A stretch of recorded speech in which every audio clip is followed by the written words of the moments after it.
गुरुर्ब्रह्मा गुरुर्विष्णु गुरुर्देवो महेश्वरा गुरु साक्षात् परब्रह्मा तस्मै श्री गुरुवे नमः। तस्मै श्री गुरुवे नमः। तस्मै श्री गुरुवे नमः। बोलो समर्थ सदगुरुदेव संत श्री रामलाल जी सियाग की जय। जय। बोलो शिव अवतारी महायोगी बाबा श्री गंगाई नाथ की जय। जय।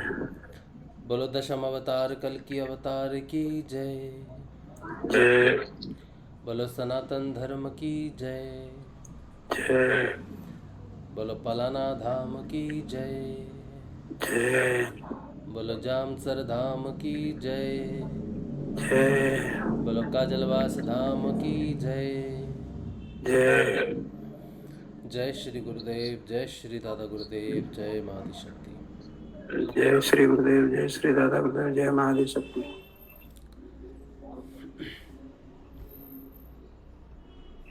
चलिए 7 बज गए हैं। गुरुदेव जी की बात, भगवान श्री कल की अवतार की बात करते हैं। गुरुदेव श्री रामलाल जी सियाग कल की अवतार हुए हैं और इसकी बात हमने पहले सेशन में की है। कल्कि की तस्वीर और कल्कि की तलवार जो अभी चल रहा है हमारा सेशन, इसके पहले भाग में हमने ये जानकारी दी है कि गुरुदेव श्री रामलाल जी सियाग कल की अवतार है। अगर किसी को यकीन नहीं है तो गुरुदेव जी की फ़ोटो का ध्यान करें और कोई भी मंत्र जप सकता है।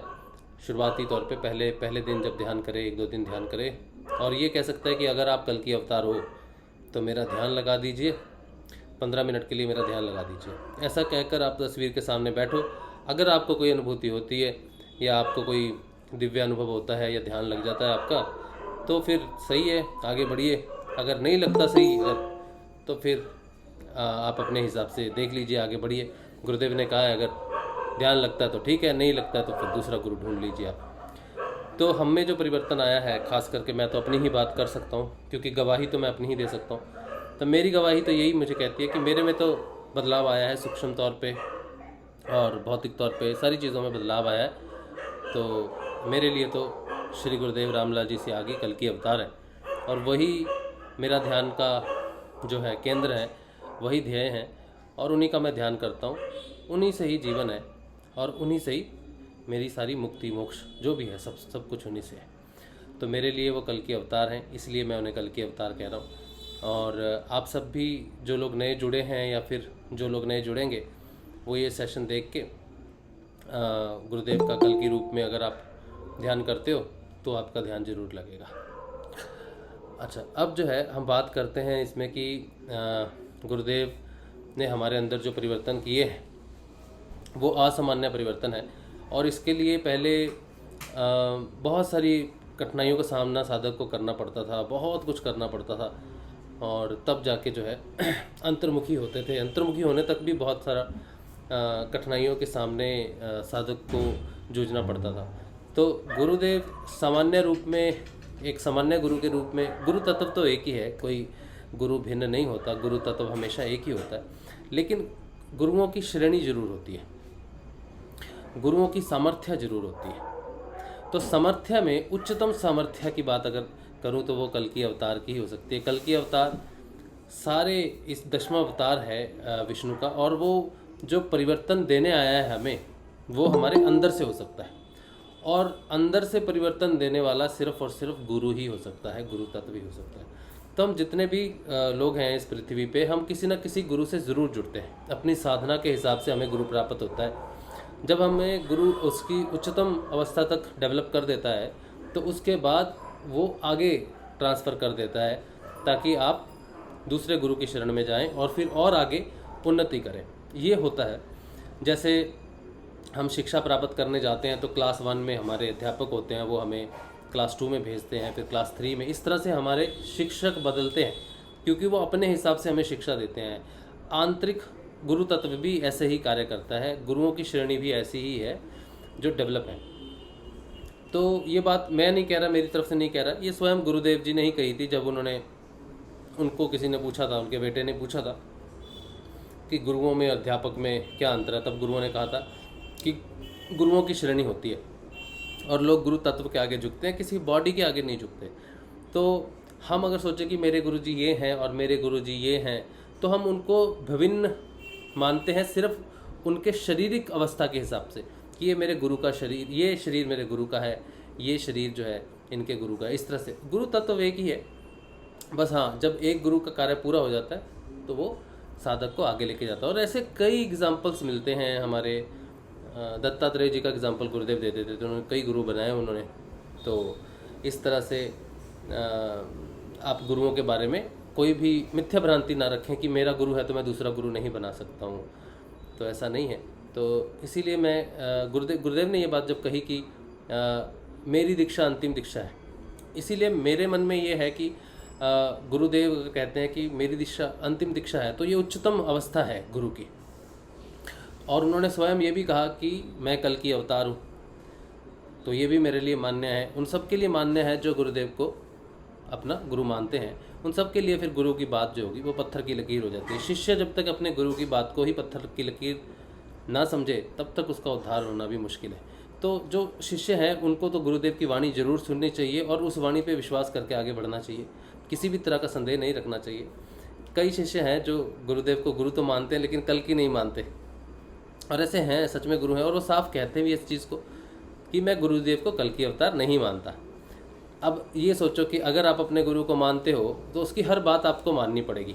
अगर गुरु दिन को रात कहे तो रात ही समझना, रात को दिन कहे तो दिन ही समझना। अब आप ये समझोगे कि यार ये तो अंधविश्वास हो गया। तो गुरु के प्रति जब तक आप पूर्ण रूप से निष्ठावान नहीं होगे, जब तक आपको ये ज्ञान नहीं होगा कि जो मेरे गुरु को दिखता है वो मुझे नहीं दिख सकता। अगर वो किसी कारण इसको अंधकार कह रहा है, रात्रि कह रहा है, लेकिन मुझे दिखाई नहीं दे रहा, तो वो रात्रि ही होगी, क्योंकि गुरु की दृष्टि ऊंची दृष्टि होती है, सूक्ष्म दृष्टि होती है। तो अगर वो दिन में सूर्य चढ़ा और मुझे कहे कि तू अंधकार में खड़ा है, तो अगर मैं कहूँ कि सूर्यदेव मैं तो सूर्य के नीचे खड़ा हूँ, ये तो सब उजाला ही उजाला है, मैं तो अंधकार में नहीं हूँ, अगर मैं ये उनसे तर्क करूँ तो ऑब्वियसली मैं गलत ही साबित होऊंगा। क्योंकि गुरुदेव जो मुझे कहेंगे, सूर्य में खड़े हुए भी को भी कहेंगे तो अंधकार में है, तो वो मुझे बाहरी प्रकाश के रूप में नहीं समझा रहे, वो मुझे आंतरिक प्रकाश के रूप में समझाएंगे कि तेरे अंदर, बाहर लाखों सूर्य भी हो जाएंगे ना, जब तक तेरे अंदर प्रकाश नहीं होगा तब तक तू अंधकार में ही है। तो अगर वो दिन में खड़े हुए मुझे सूर्य के नीचे खड़े हुए भी कहें कि तेरे जीवन में रात्रि है बेटा, तो मुझे ये मानना पड़ेगा कि रात्रि है, गुरुदेव मेरे जीवन में उजाला करो, तभी मेरा उद्धार हो सकता है, तभी मुझे वो ज्ञान प्राप्त हो सकता है। उस रोशनी से ही मैं रोशनी में आ सकता हूँ। तब मैं अगर रात को भी खड़ा रहूँगा ना अंधेरे में, तो गुरु कहेंगे दिन है बेटा, तो मैं कहूँगा जी गुरुदेव अब अंदर उजाला हो गया है, अब दिन ही है। तो गुरु की कहा हुआ दिन भी दिन है, रात को अगर वो दिन कहे तो दिन है, अगर दिन में वो कहे कि रात है, तो उसकी बातों में जो गुण रहस्य है वो तभी जाना जा सकता है जब उसका पूर्ण रूप से, निष्ठा से, पूरे समर्पण के साथ उसकी हर बात का अनुसरण किया जाए। अगर उसने कह दिया कि मेरी दीक्षा आखिरी दीक्षा है, तो इसका अर्थ है कि वो उच्चतम श्रेणी का है। अगर उसने कह दिया कि मैं कल की अवतार हूँ, तो उसका अर्थ है कि वो कल की अवतार है। अगर फिर भी शिष्य को उसमें किसी भी प्रकार का संदेह रहता है, और फिर अगर वो साधक कहे कि मेरा ध्यान नहीं लगता, या मेरी प्रगति नहीं हो रही, या मुझ में परिवर्तन नहीं हो रहा, तो ये आंकलन आप अपना कर सकते हो कि आप गुरु के प्रति प्रेम तो करते हो, लेकिन क्या गुरु की हर बात पे विश्वास करते हो? अगर आपको उसकी बात पे विश्वास नहीं भी आता, तो क्या आपने जानने की कोशिश की कि गुरुदेव ये बात कह रहे हैं, ये बात मुझे समझ नहीं आ रही, तो इस बात में कुछ तो ऐसा ज्ञान है जो उनको दिखाई दे रहा, मुझे नहीं दिखा रहा है। ऐसे कई सूक्ष्म रहस्य गुरु के प्रति होते हैं जो शिष्य को तब मालूम होते हैं जब वो उनका अनुसरण करता है, धीरे धीरे धीरे गुरु का प्रिय बनता है। जब उस गुरु से स्नेह करते हैं, प्रेम करते हैं, तब अपना रहस्य धीरे धीरे उसके सामने खोलते हैं और एक दिन पूर्ण रहस्य उसके सामने खोल देते हैं, जिसे पूर्ण ज्ञान उसे प्राप्त होता है। तो मैं ये पूरे कॉन्फिडेंस से और पूरी सूझबूझ से ये मान चुका हूँ कि मेरे गुरुदेव ही कल की अवतार हैं, और इसीलिए अब जो उनका प्रचार होगा मेरे माध्यम से, मैं कल की अवतार के माध्यम से उनका प्रचार प्रसार करूँगा, क्योंकि मुझे ये पूर्ण यकीन है। और ऐसे बहुत सारे लोग हैं इस पृथ्वी के ऊपर में जो कल की अवतार का इंतज़ार कर रहे हैं, और उनकी अपनी धारणाएं हैं कि वो जो सोच रहे हैं कि कल की वही है। अब जब हम जाएंगे उनके सामने तो वो ज़रूर कहेंगे कि भाई तुम भी आ गए। ऐसे कई मिलेंगे, हज़ारों मिलेंगे रास्ते में जो ये मान के बैठे हैं कि वो कल्कि को जानते हैं। और ये अच्छी बात है, इसमें कोई संदेह नहीं है। वो तो बेचारे कल्कि का इंतज़ार कर रहे हैं ना, वो तो कल्कि के प्रेम में बैठे हैं ना, शबरी की तरह उसका इंतज़ार कर रहे हैं। शबरी के गुरु ने कहा था कि राम आएंगे, तो कब आएंगे ये पता नहीं, लेकिन आएंगे। इसी तरह से कई लोग हैं इस दुनिया में, इस पृथ्वी पे, भारतवर्ष में, जो कल्कि का इंतज़ार कर रहे हैं, लेकिन उन्हें मालूम नहीं है कि कल्कि किस रूप में आएंगे। तो हम जब जाएंगे ना उनके पास ये कह के कि हमारे गुरुदेव जो हैं यही कल्कि अवतार हैं, तो वो मानेंगे नहीं, उन्हें वो हमारी बात मानेंगे नहीं। और माननी भी क्यों चाहिए, नहीं माननी चाहिए, क्योंकि वो हमें भी कहेंगे ना कि उनके गुरु या फिर उनके भगवान या जिसे भी वो मानते हैं वो कल्कि हैं। हमें भी तो माननी पड़ेगी, हाँ हो सकते हैं, क्यों नहीं, मेरे गुरु तो कण कण में है, कल्कि तो कण कण में है। तो जब तक हम संभाव नहीं रखते उनसे, वो हमसे संभाव नहीं रख सकते। तो विरोध का विरोध नहीं करके, विरोध का समर्थन करके ही हम उन्हें अपने गुरु तक पहुंचा सकते हैं या कल्कि तक पहुंचा सकते हैं। यही हमारा माध्यम है। तो बाहर निकलेंगे तो विरोध हो, तो ये नहीं समझना कि वो मेरा विरोध कर रहा है, ये समझना कि वो कल्कि से बहुत प्रेम करता है और कल्कि के प्रति बहुत निष्ठावान है, इसलिए किसी दूसरे को कल्कि मानना नहीं चाहता, लेकिन इंतज़ार तो शबरी की तरह कल्कि का ही कर रहा है। तो वो अगर ध्यान करेगा तो उसे ज़रूर पता चल जाएगा कि जिसका वो इंतज़ार कर रहा है वो यही है। तो प्रचार प्रसार हो, पूरे कॉन्फिडेंस से होना चाहिए, किसी भी विवाद से या किसी भी विरोध से रुकना नहीं, क्योंकि ये ज़्यादा मुश्किल है। एक गुरु तत्व को, अपने गुरु का प्रचार करना तो ठीक है, गुरु पहले लोग मान के बैठे हैं कि हाँ भाई गुरु तो होते हैं, अलग अलग होते हैं गुरु, लेकिन कल्कि तो संसार में एक ही है। तो इसके लिए थोड़ा सा विरोध आपका हो सकता है, तो बिना डरे चलो आगे। और जो लोग इंतज़ार कर रहे हैं शबरी की तरह, उन तक पहुंचना है। बहुत सारे लोग हैं जो इंतज़ार कर रहे हैं। तो ये है बात कि अगर किसी को इस बात में शंका है कि गुरुदेव कल्कि अवतार हैं कि नहीं हैं और वो कल्कि गुरु ही बन के क्यों आएगा, तो इसके काफ़ी सेशन हम कर चुके हैं। कल का सेशन भी हमने किया था। तो आप इनका ध्यान कीजिए, इनकी फ़ोटो के सामने बैठ जाइए और किसी भी प्रभु का नाम जपिए, किसी भी ईश्वर का, गॉड का, अल्लाह का, जिसका नाम आप जपना चाहते हो जपो, लेकिन तस्वीर गुरुदेव की आगे लगा के ये कहो कि अगर तू कल्कि अवतार है तो 15 मिनट के लिए मेरा ध्यान केंद्रित कर दे।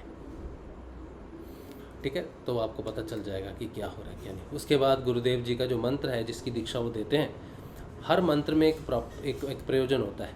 गुरु स्वयं उस मंत्र में विराजमान रहता है। मंत्र और गुरु में कोई भेद नहीं होता।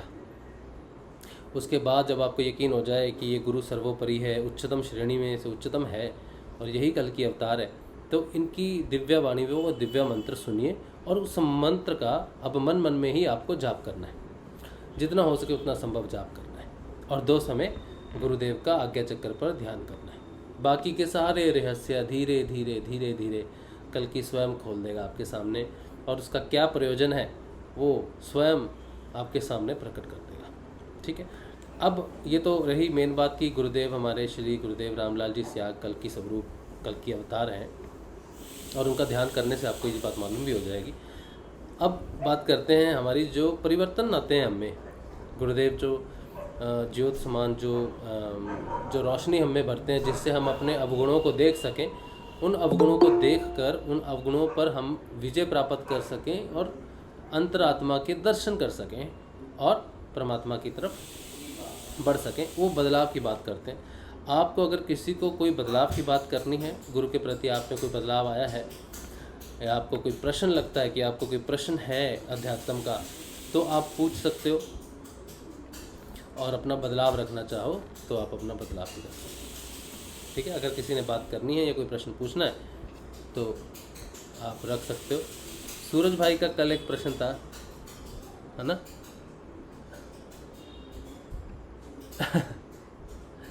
अच्छा, पहले ये देख लेते हैं क्या क्या मैसेज है।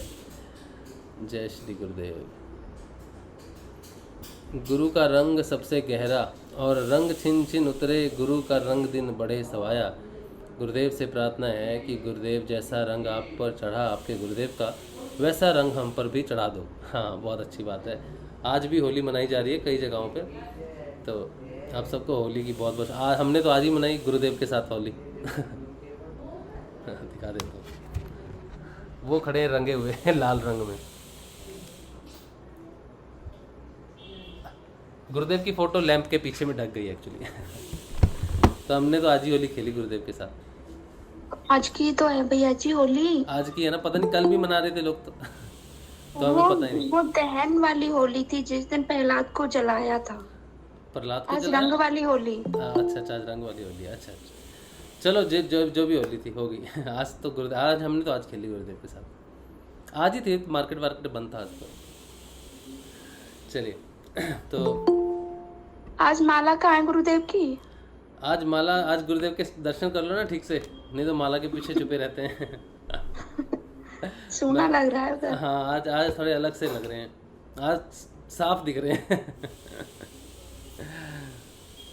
बिल्कुल। हाँ चलो, अच्छा चलिए अब आगे बढ़ते हैं। आज गुरुदेव ने होली खेलते हुए तोड़ दी। नहीं नहीं, थोड़ी थोड़ी नहीं है, पीछे छुपाई हुई है। अच्छा कल वो फूल थे ना, कल बृहस्पतिवार था तो कल फूल गुरुदेव को जो चढ़ते हैं वो चढ़ते हैं नेचुरल, बाकी दिन तो वो नकली माला रहती है। तो वो कल वाली माला उतारी तो पुरानी वाली चढ़ाई नहीं। आज अच्छे लग रहे हैं, वैसे साफ दिख रहे हैं। हाँ, गुरुदेव तो अच्छे हैं ही। अच्छा। हाँ अच्छे तो हैं? नहीं आज दिख रहे हैं, अच्छे लग रहे हैं। अच्छा चलिए आगे बढ़ते हैं। प्रश्न सूरज भाई का प्रश्न था। अच्छा आज क्या कह रहे हैं कि मैं ऐसा भीगूं। अच्छा आगे भी है इनका। कह रहे हैं गुरुदेव ऐसा रंग हम पे भी चढ़ा दो कि मैं ऐसा भीगूं आपके रंग में कि संसार का कोई भी रंग मुझ पर ना चढ़े। कि हे गुरुदेव, तन भीगे मन भीगे और भीगे रोम रोम, सारा रंग दो मेरे हृदय को गुरुदेव अपने रंग में सारा। हाँ सही बात है, रंग दो, सबको रंग दो गुरुदेव, अपने प्रेम में रंग दो। क्या बात है, बहुत अच्छी बात है। और कह रहे हैं कल वाला प्रश्न लें गुरु भाई। हाँ जरूर लेंगे, कल का प्रश्न था इनका। गुरुदेव अपनी वाणी में एक जगह पर कहते हैं कि दो धर्म हुए हैं, बौद्ध धर्म और जैन धर्म। अहिंसावादी धर्म है, अहिंसा पे ज़्यादा जोर देते हैं और उनका बहुत बड़ा इस चीज़ पे उन्होंने बहुत बड़ा कार्य किया है। और ये जो श्रेय है ये उनको ही जाना चाहिए कि अहिंसा का काफ़ी कुछ उन्होंने दुनिया के सामने अहिंसावादी धर्म को काफ़ी आगे रखा, लोगों को समझाया कि अहिंसा क्या है। उनके आचरण ने, उनके व्यवहार ने ये सारी चीज़ें जो है दुनिया के सामने रखी हैं। गुरुदेव ने अपनी एक स्पीच में कहा कि जैन और बौद्ध दो धर्म ऐसे हैं जो अहिंसावादी धर्म है, लेकिन वो समाधि की बात करते हैं, समाधि की बात नहीं करते। समाधि की बात करते हैं, समाधि की बात नहीं करते। तो इसमें अंतर क्या है? समाधि शब्द एक्चुअली बहुत कम मिलेगा आपको, मिलेगा नहीं समाधि शब्द एक्चुअली क्या है क्या नहीं है। हाँ, बौद्ध धर्म में एक 8 अंगों की प्रणाली है, 8 अंगों वाला एक पथ है। जैसे अष्टांग योग 8 अंगों वाला योग है, वैसे ही उनका अष्टांग पथ है। अच्छा, इन दोनों धर्मों को जो डिफरेंस है, क्यों समाधि और समाधि में फ़र्क है, इन दोनों धर्मों को भारतीय वैदिक धर्म के अनुसार नास्तिक धर्म माना जाता है। दोनों धर्मों को नास्तिक धर्म माना जाता है। अब नास्तिक की व्याख्या हमारी जो नास्तिक की व्याख्या है वो अजीब है।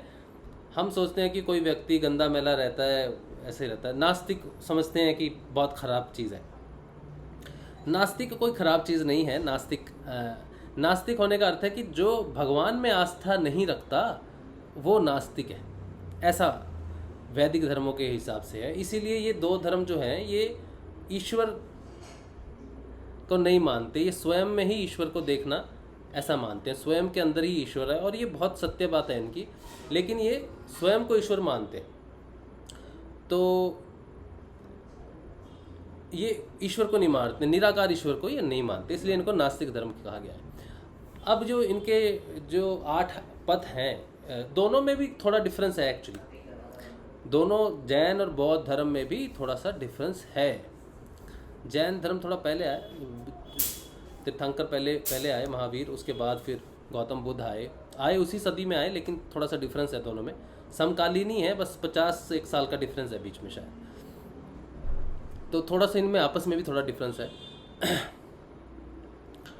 अब जो जैन धर्म जो फॉलो करते हैं ना वो, या बौद्ध धर्म जो फॉलो करते हैं, उनमें सम्यक नाम की चीज़ आती है। सम्यक 8 अंग हैं जिनमें सम्यक माना, सम्यक ज्ञान है, सम्यक कर्म है, सम्यक समाधि है। सम्यक समाधि बात करते हैं, सम्यक समाधि की बात करते हैं। समाधि में और सम्यक समाधि में फ़र्क होता है काफ़ी। अब इसका विवरण अब हम सम्यक शब्द नहीं लेके समाही शब्द लेते हैं यहाँ पर, ठीक है। समाही का अर्थ समझने की कोशिश करते हैं। समाही की ऐसी कोई डेफिनेशन तो नहीं है, लेकिन मैं जहाँ तक समझता हूँ इस चीज़ को, मैंने जो गुरु प्रार्थना से समझा है वो यही समझा है कि हमारी जो यात्रा है ना, वो 8 अंगों वाली जो यात्रा है वो है यम, नियम, आसन, प्राणायाम, प्रत्याहार, धारणा, ध्यान और समाधि। धारणा, ध्यान और समाधि ये 3 सूक्ष्म अंग हैं। बाकी नीचे के तो सेम ही है। आप कोई भी साधन पथ ले लो, कोई भी साधन पथ ले लो, प्रत्याहार तक तो वो नीचे में आता है, हो जाता है, सारी चीज़ों में हो जाता है। अब धारणा, ध्यान और समाधि जो है ये सूक्ष्म विषय हैं, यहाँ पर थोड़े से तर्क रहते हैं। जो ये धर्म है ये ध्यान की बात करते हैं, ध्यान करवाते हैं आपको। अब ध्यान में इनका जो लक्ष्य है वो स्वयं को पाना है, ठीक है, स्वयं को पाना है। यानी कि चित्त को अगर हम शांत कर दें, बिना किसी अपने स्वयं का ध्यान करके चित्त को शांत कर दें, ठीक है, तो स्वयं को पा लें। तो चित्त बिल्कुल शांत हो गया, चित्त की वृत्तियां बिल्कुल शांत हो गई और आपने उस अवस्था में, ध्यान की अवस्था में आपने स्वयं को पाया। तो आपने स्वयं रूप आत्मा को पा लिया, तो आपने स्वयं की खोज कर ली, ठीक है। अब ये माना जाता है कि हम, गुरुदेव कहते हैं कि मनुष्य स्वयं ही ईश्वर है, ये सत्य है। तो मैंने जब स्वयं को पा लिया, सारी वृत्तियों को हटा दिया और स्वयं को मैंने खोज लिया, तो यहाँ तक मेरा। और एक चीज़ है, ये लोग जो ये धर्म है इसमें जो मुक्ति की बात करते हैं, ये लोग मुक्ति की बात करते हैं, यानी कि जो कर्म बंधन है उनसे छूट जाना। चित्त ही है ना कर्म बंधनों का संचय जीव किया हुआ, यानी कि चित्त से छूट जाना, मुक्त हो गए आप, मुक्ति मिल गई आपको, जन्म मरण से मुक्ति मिल गई। लेकिन योग की बात नहीं है।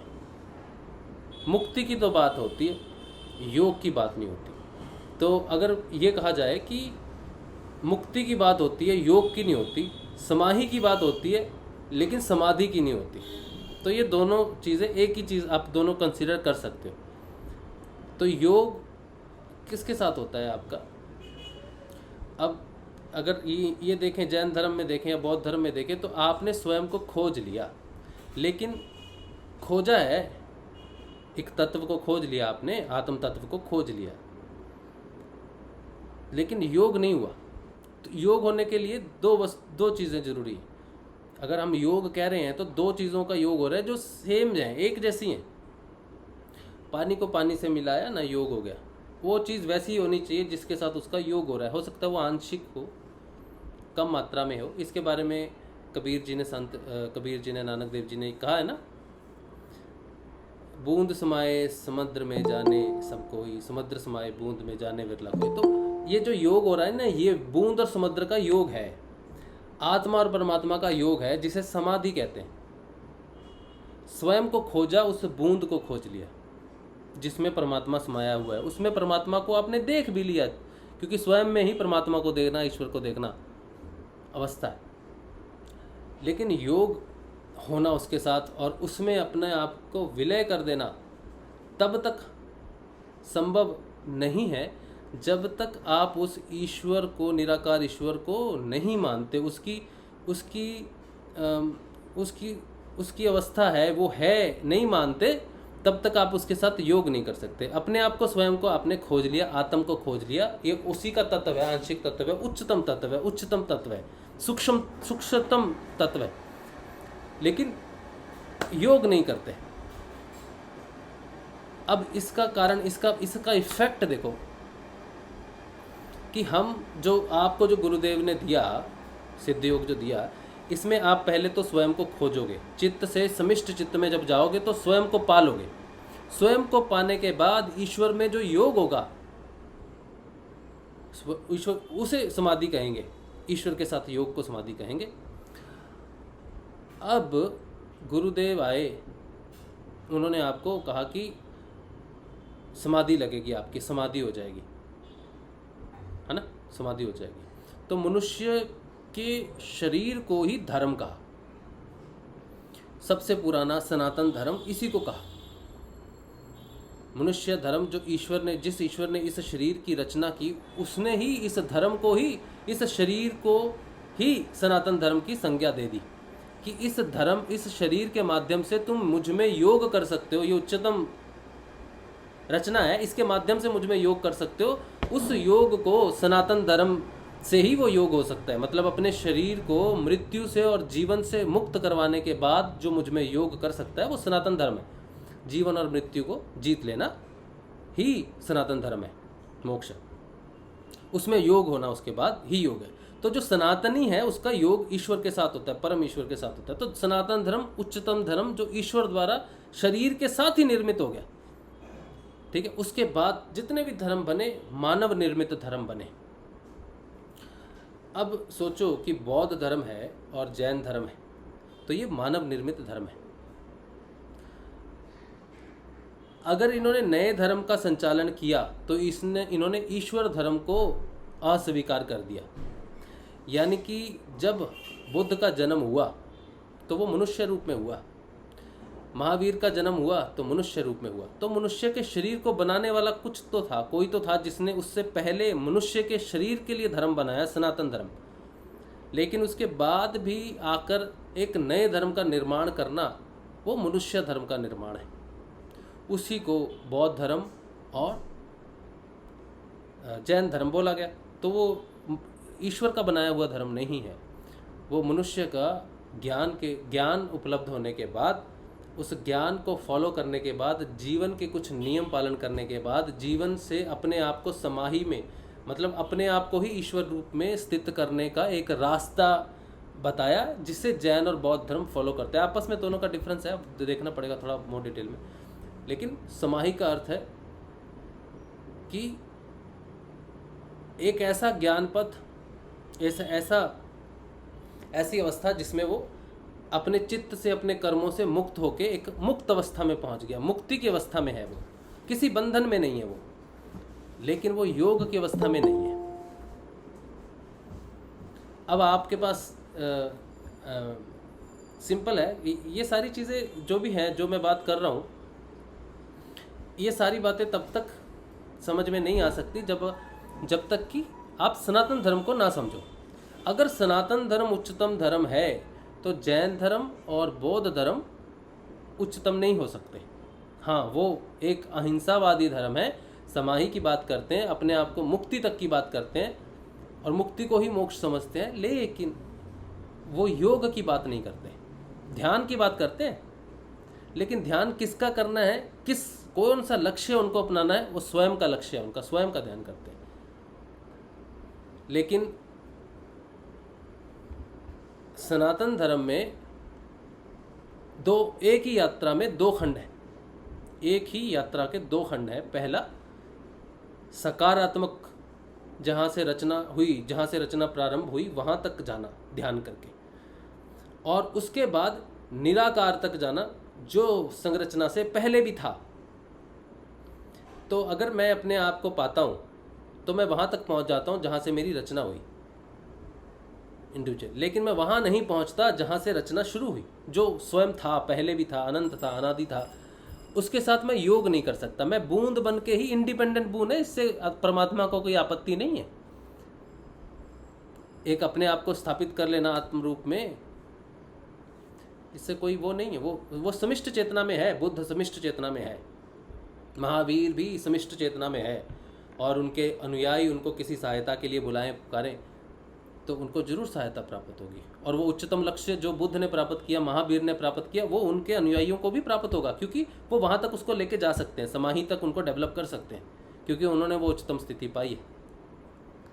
लेकिन कल की अवतार का कहो, सनातन धर्म का कहो, जो समाधि की बात करते हैं, तो वो मोक्ष की बात करते हैं, वो योग की बात करते हैं। वो स्वयं को खोजने के बाद फिर देखते हैं कि मुझ में तो ईश्वर है, मैंने देख लिया, लेकिन क्या ईश्वर में भी मैं हूँ? उस निराकार में भी मैं ही हूँ, मुझ में तो वो है, ये तो पता, ये तो मैं जानता हूँ, लेकिन साक्षात्कार नहीं हुआ अभी तक। तो बूंद को जब टेस्ट करोगे उसमें H2O ही मिलेगा, हाइड्रोजन के 2 अंश और एक ऑक्सीजन का अंश मिलेगा, ये तो पता चल गया। लेकिन उस निराकार ईश्वर में जहाँ से उत्पत्ति हुई है उसमें क्या ये अंश जा सकता है? उसमें भी मैं हूँ।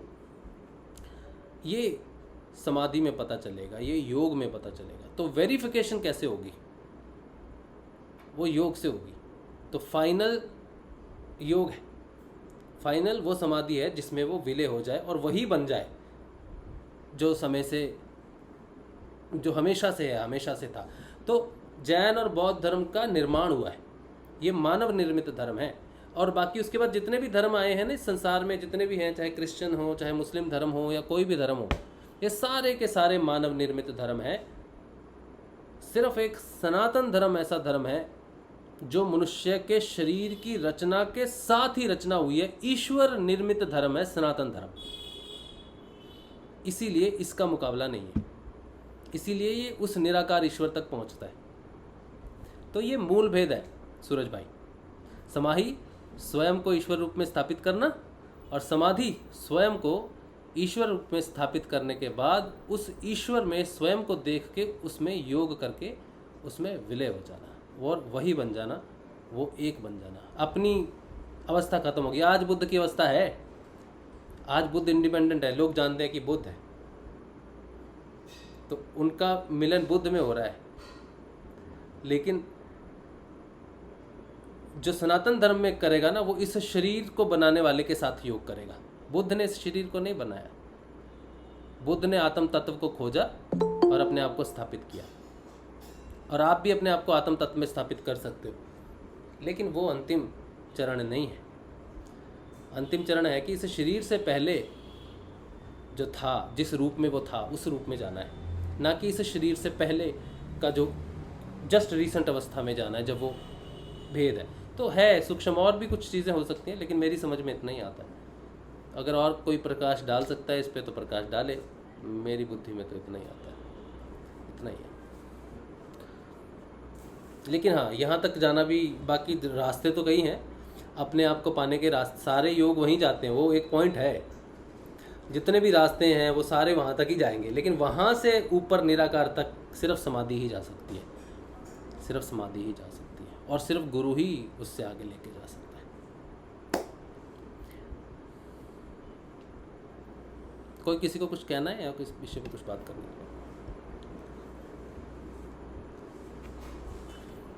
या कोई इस बात से, कोई हमारे बीच में कोई जैन हो जो मेरी बात से सहमत ना रहता हो, तो वो जरूर इस बात पे कहे, क्योंकि आपने ज़्यादा पढ़ा होगा। मैंने तो गुरुदेव से प्रार्थना करके जो भी जान पाया मैंने वही बोला आपको।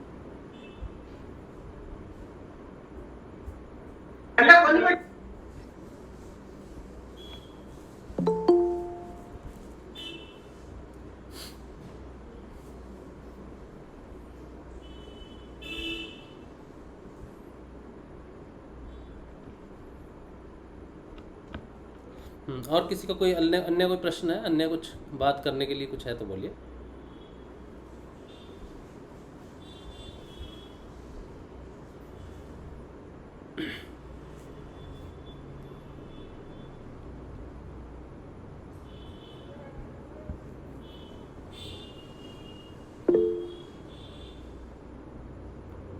अच्छा, विनय कह रहे हैं करेक्ट सर। आप विनय, आप जैन हो? अच्छा, आप बोलो फिर, बताओ यार, मैंने कहीं कुछ गलत बोला तो मैं उसको सुधार सकता हूँ, डिस्कशन कर सकते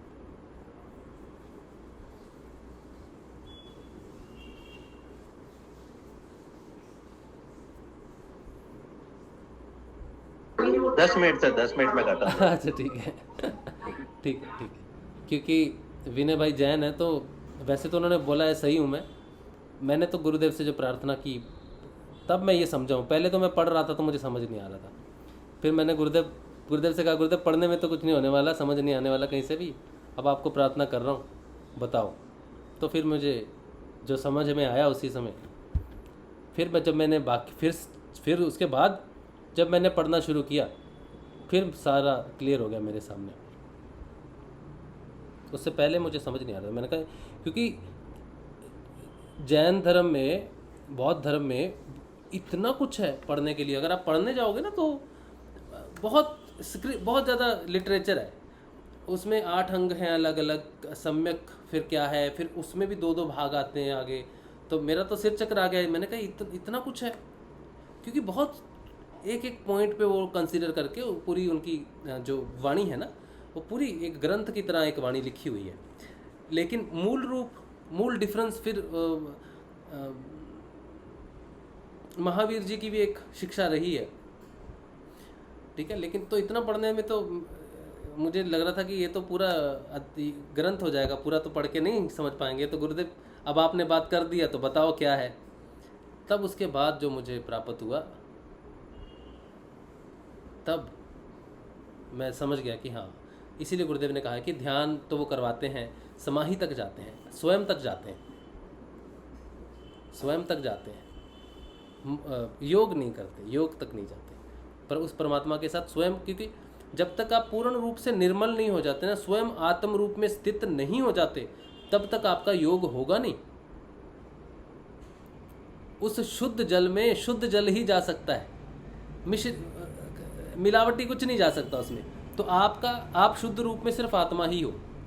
तो स्वयं को पाना, आत्म रूप में स्थापित करना, फिर योग होगा उसके बाद। वो योग नहीं होता मानव निर्मित धर्मों में। अच्छा, तो क्या मैसेज है? सुजल बोल रहे हैं, Sujam Gautam, I am Buddha and my father and my grandfather we are Buddha. तो यार बताओ, मैं बात कर रहा हूँ, आपको तो मेरा सहयोग करना चाहिए इस चीज़ में। हाँ सर। हाँ, तो क्या कहना चाहते हो आप? भगवान गौतम बुद्ध ने सिर्फ सांस पर ध्यान को केंद्रित करने बोला है सर। हाँ, ये मैं तो उनकी 2 शिविर मेडिटेशन कर चुका हूँ, 10 दिन का। अच्छा, तो ये समाधि क्या है? मैं जो बोला मैंने के नीचे में जो पॉइंट है वहाँ पे, हाँ, और ध्यान की पूरा शरीर के अंदर घुस सकते हैं उसमें। मैं वही बात कर रहा हूँ कि वो ध्यान से स्वयं को पाने की बात करते हैं। क्या यही समाधि है? क्या समाधि शब्द आपने पहले सुना है? नहीं, उसमें ध्यान की बहुत गहरी अवस्था होती है, कम से कम 5 साल 10 साल 14 साल तक। हाँ। उसमें सती प्रधान शिविर करते हैं, तब समाधि में जाते हैं सर। उसमें समाधि में क्या समाधि में जाते हैं, मतलब क्या प्रयोजन है समाधि का? उसमें अंदर ही अंदर जाते हैं, वो एक अवस्था होती है समाधि की। उसमें समाधि तो नहीं बोलते, वो सम्यक समाधि बोलते हैं। हाँ, उसमें भी अनलिमिटेड पास्ट और अनलिमिटेड फ्यूचर देख सकते हैं सर उसमें भी। सुजल, मेरी बात सुनो। जब आपने अपने आप को आत्म रूप में स्थापित कर लिया ना, तो आप माया से जब ऊपर उठ गए तो माया के सारे भेद आपके सामने खुल जाएंगे। आपने जो स्वयं को आत्म रूप में स्थापित कर लिया, ठीक है? हाँ सर। आत्म रूप में अपने आप को स्थापित करना, ये मैं जानता हूँ कि वो अपने चित्त पे कंट्रोल करते हैं और अपने आप को आत्म रूप में देखते हैं। चित्त माया को देख के उससे पर वैराग्य तक की स्थिति में जाते हैं। पर वैराग्य मतलब वो पूरा सृष्टि को देख, क्योंकि उनकी शुरुआत ही त्याग से होती है। त्याग, अपरिग्रह, त्याग।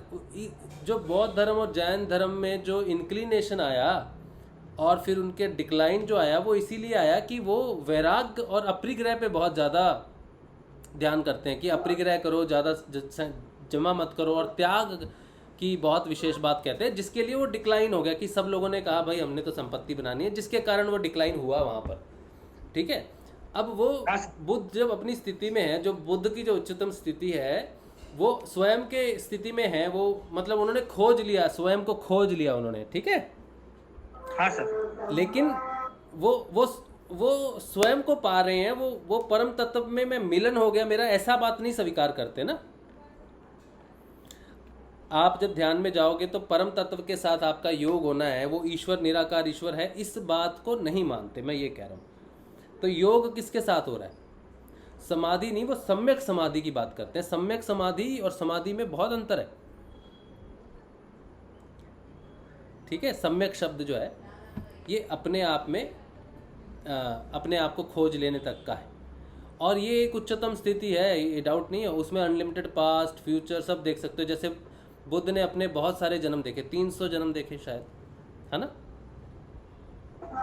अपने पुराने पूरे जन्म के बारे में बताया उन्होंने भी। हाँ, तो अपने और आप निर्वाण को प्राप्त किया था सर, मोक्ष को प्राप्त किया था। हाँ, तो उन्होंने अपना सारा जन्म देख लिया, यानी कि जो अवस्था की बात हो रही है उसमें वो टाइम से ऊपर है, और उन्होंने अपने आप को पूरा खोज लिया कि मैं कहाँ से आ रहा हूँ, आत्म रूप में कहाँ जा रहा हूँ। तो आत्म रूप की स्थिति है ना, अगर मैं अपने आप को देखूँ पिछले जन्मों में तो मैं आत्म रूप में ही देख सकता हूँ। शरीर रूप में तो मुझे पता है 1989 में मैं पैदा हुआ 10 दिसंबर, वो तो मुझे पता है। लेकिन अगर 300 जन्म पीछे जाके देखता हूँ तो मैं समय से परे चला गया ना, तो मैं आत्म रूप में ही देख सकता हूँ। अनलिमिटेड फ्यूचर पास्ट मैं आत्म रूप में ही देख सकता हूँ। इस शरीर रूप में जब तक मेरी चेतना है, मैं शरीर हूँ, तब तक मैं नहीं देख सकता। तो आत्म रूप में अपने आप को स्थापित करना, यहाँ तक तो वो जाते हैं। ये तो बात मैं भी कह रहा हूँ। समाधि का अर्थ है कि ऐसी स्थिति, ऐसी समाधि, ऐसी स्थिति जहाँ पर वो स्वयं को ईश्वर रूप में देख लिया। हर चीज़ का रहस्य जो है, प्रकृति का जो रहस्य है, उन्होंने जान लिया। ठीक है, मुझे तो बुद्ध का ज्ञान गुरुदेव के ज्ञान से मिलता जुलता लगता है सर। मैं बिल्कुल वहीं पर ये लास्ट, सिर्फ एक लास्ट है कि बूंद तो खोज ली, बूंद में उस परम तत्व को भी खोज लिया, लेकिन उस बूंद को उस सागर में मिलाना, समाधि जो लास्ट पॉइंट है ना, वो नहीं है, क्योंकि वो उसको मानते नहीं। वो निराकार ईश्वर को मानते नहीं, ईश्वर को नहीं मानते। और पतंजलि अष्टांग योग तो हम पढ़ रहे हैं ना, तो उसमें समाधि पाद में सूत्र 23 से 29 तक पतंजलि अष्टांग योग में यही बोला है कि उस ईश्वर के बिना योग सिद्धि नहीं हो सकती, कहा है ना। इसीलिए जैन और बौद्ध धर्म योग नहीं करवाते, ध्यान करवाते हैं। योग नहीं करवाते, योग शिविर नहीं लगाते, ध्यान शिविर लगाते हैं सर। हाँ, तो वो योग नहीं, वो फाइनल पॉइंट को नहीं मानते, ईश्वर को नहीं मानते। और सनातन धर्म में पतंजलि ऋषि ने कहा है कि कोई भी योग बिना ईश्वर के सिद्ध नहीं हो सकता। ये मूल डिफरेंस है धर्मों में। और 24 घंटा श्वास पर नजर रखो बोलते हैं। हाँ, चलो वो तो अलग अलग, वो तो अब तरीका है, कैसे जाना है आपने, वो तो आपको स्वयं तक कैसे जाना है, वो तो अलग अलग बात है। श्वास के माध्यम से, क्योंकि उसमें कोई मंत्र देते हैं कि नहीं देते हैं, क्योंकि आप जब अपने मन को स्थिर करते हो किसी मंत्र के माध्यम से, तो कहते हैं कि आप सम्यक समाधि में नहीं जा सकते, क्योंकि आपने किसी की सहायता ली है। बिना सहायता के अगर आप उस अवस्था में पहुंच जाओ, उस समाधि अवस्था में पहुंच जाओ जहां आप अपने आप को खोज लो बिना सहायता के, ठीक है, और सांसें शरीर के साथ है, तो वो आपको लेके जा सकती है। लेकिन किसी मंत्र का उच्चारण, किसी चीज का, अन्य चीज का ध्यान नहीं करते, किसी बाहरी चीज का सहारा नहीं लेते।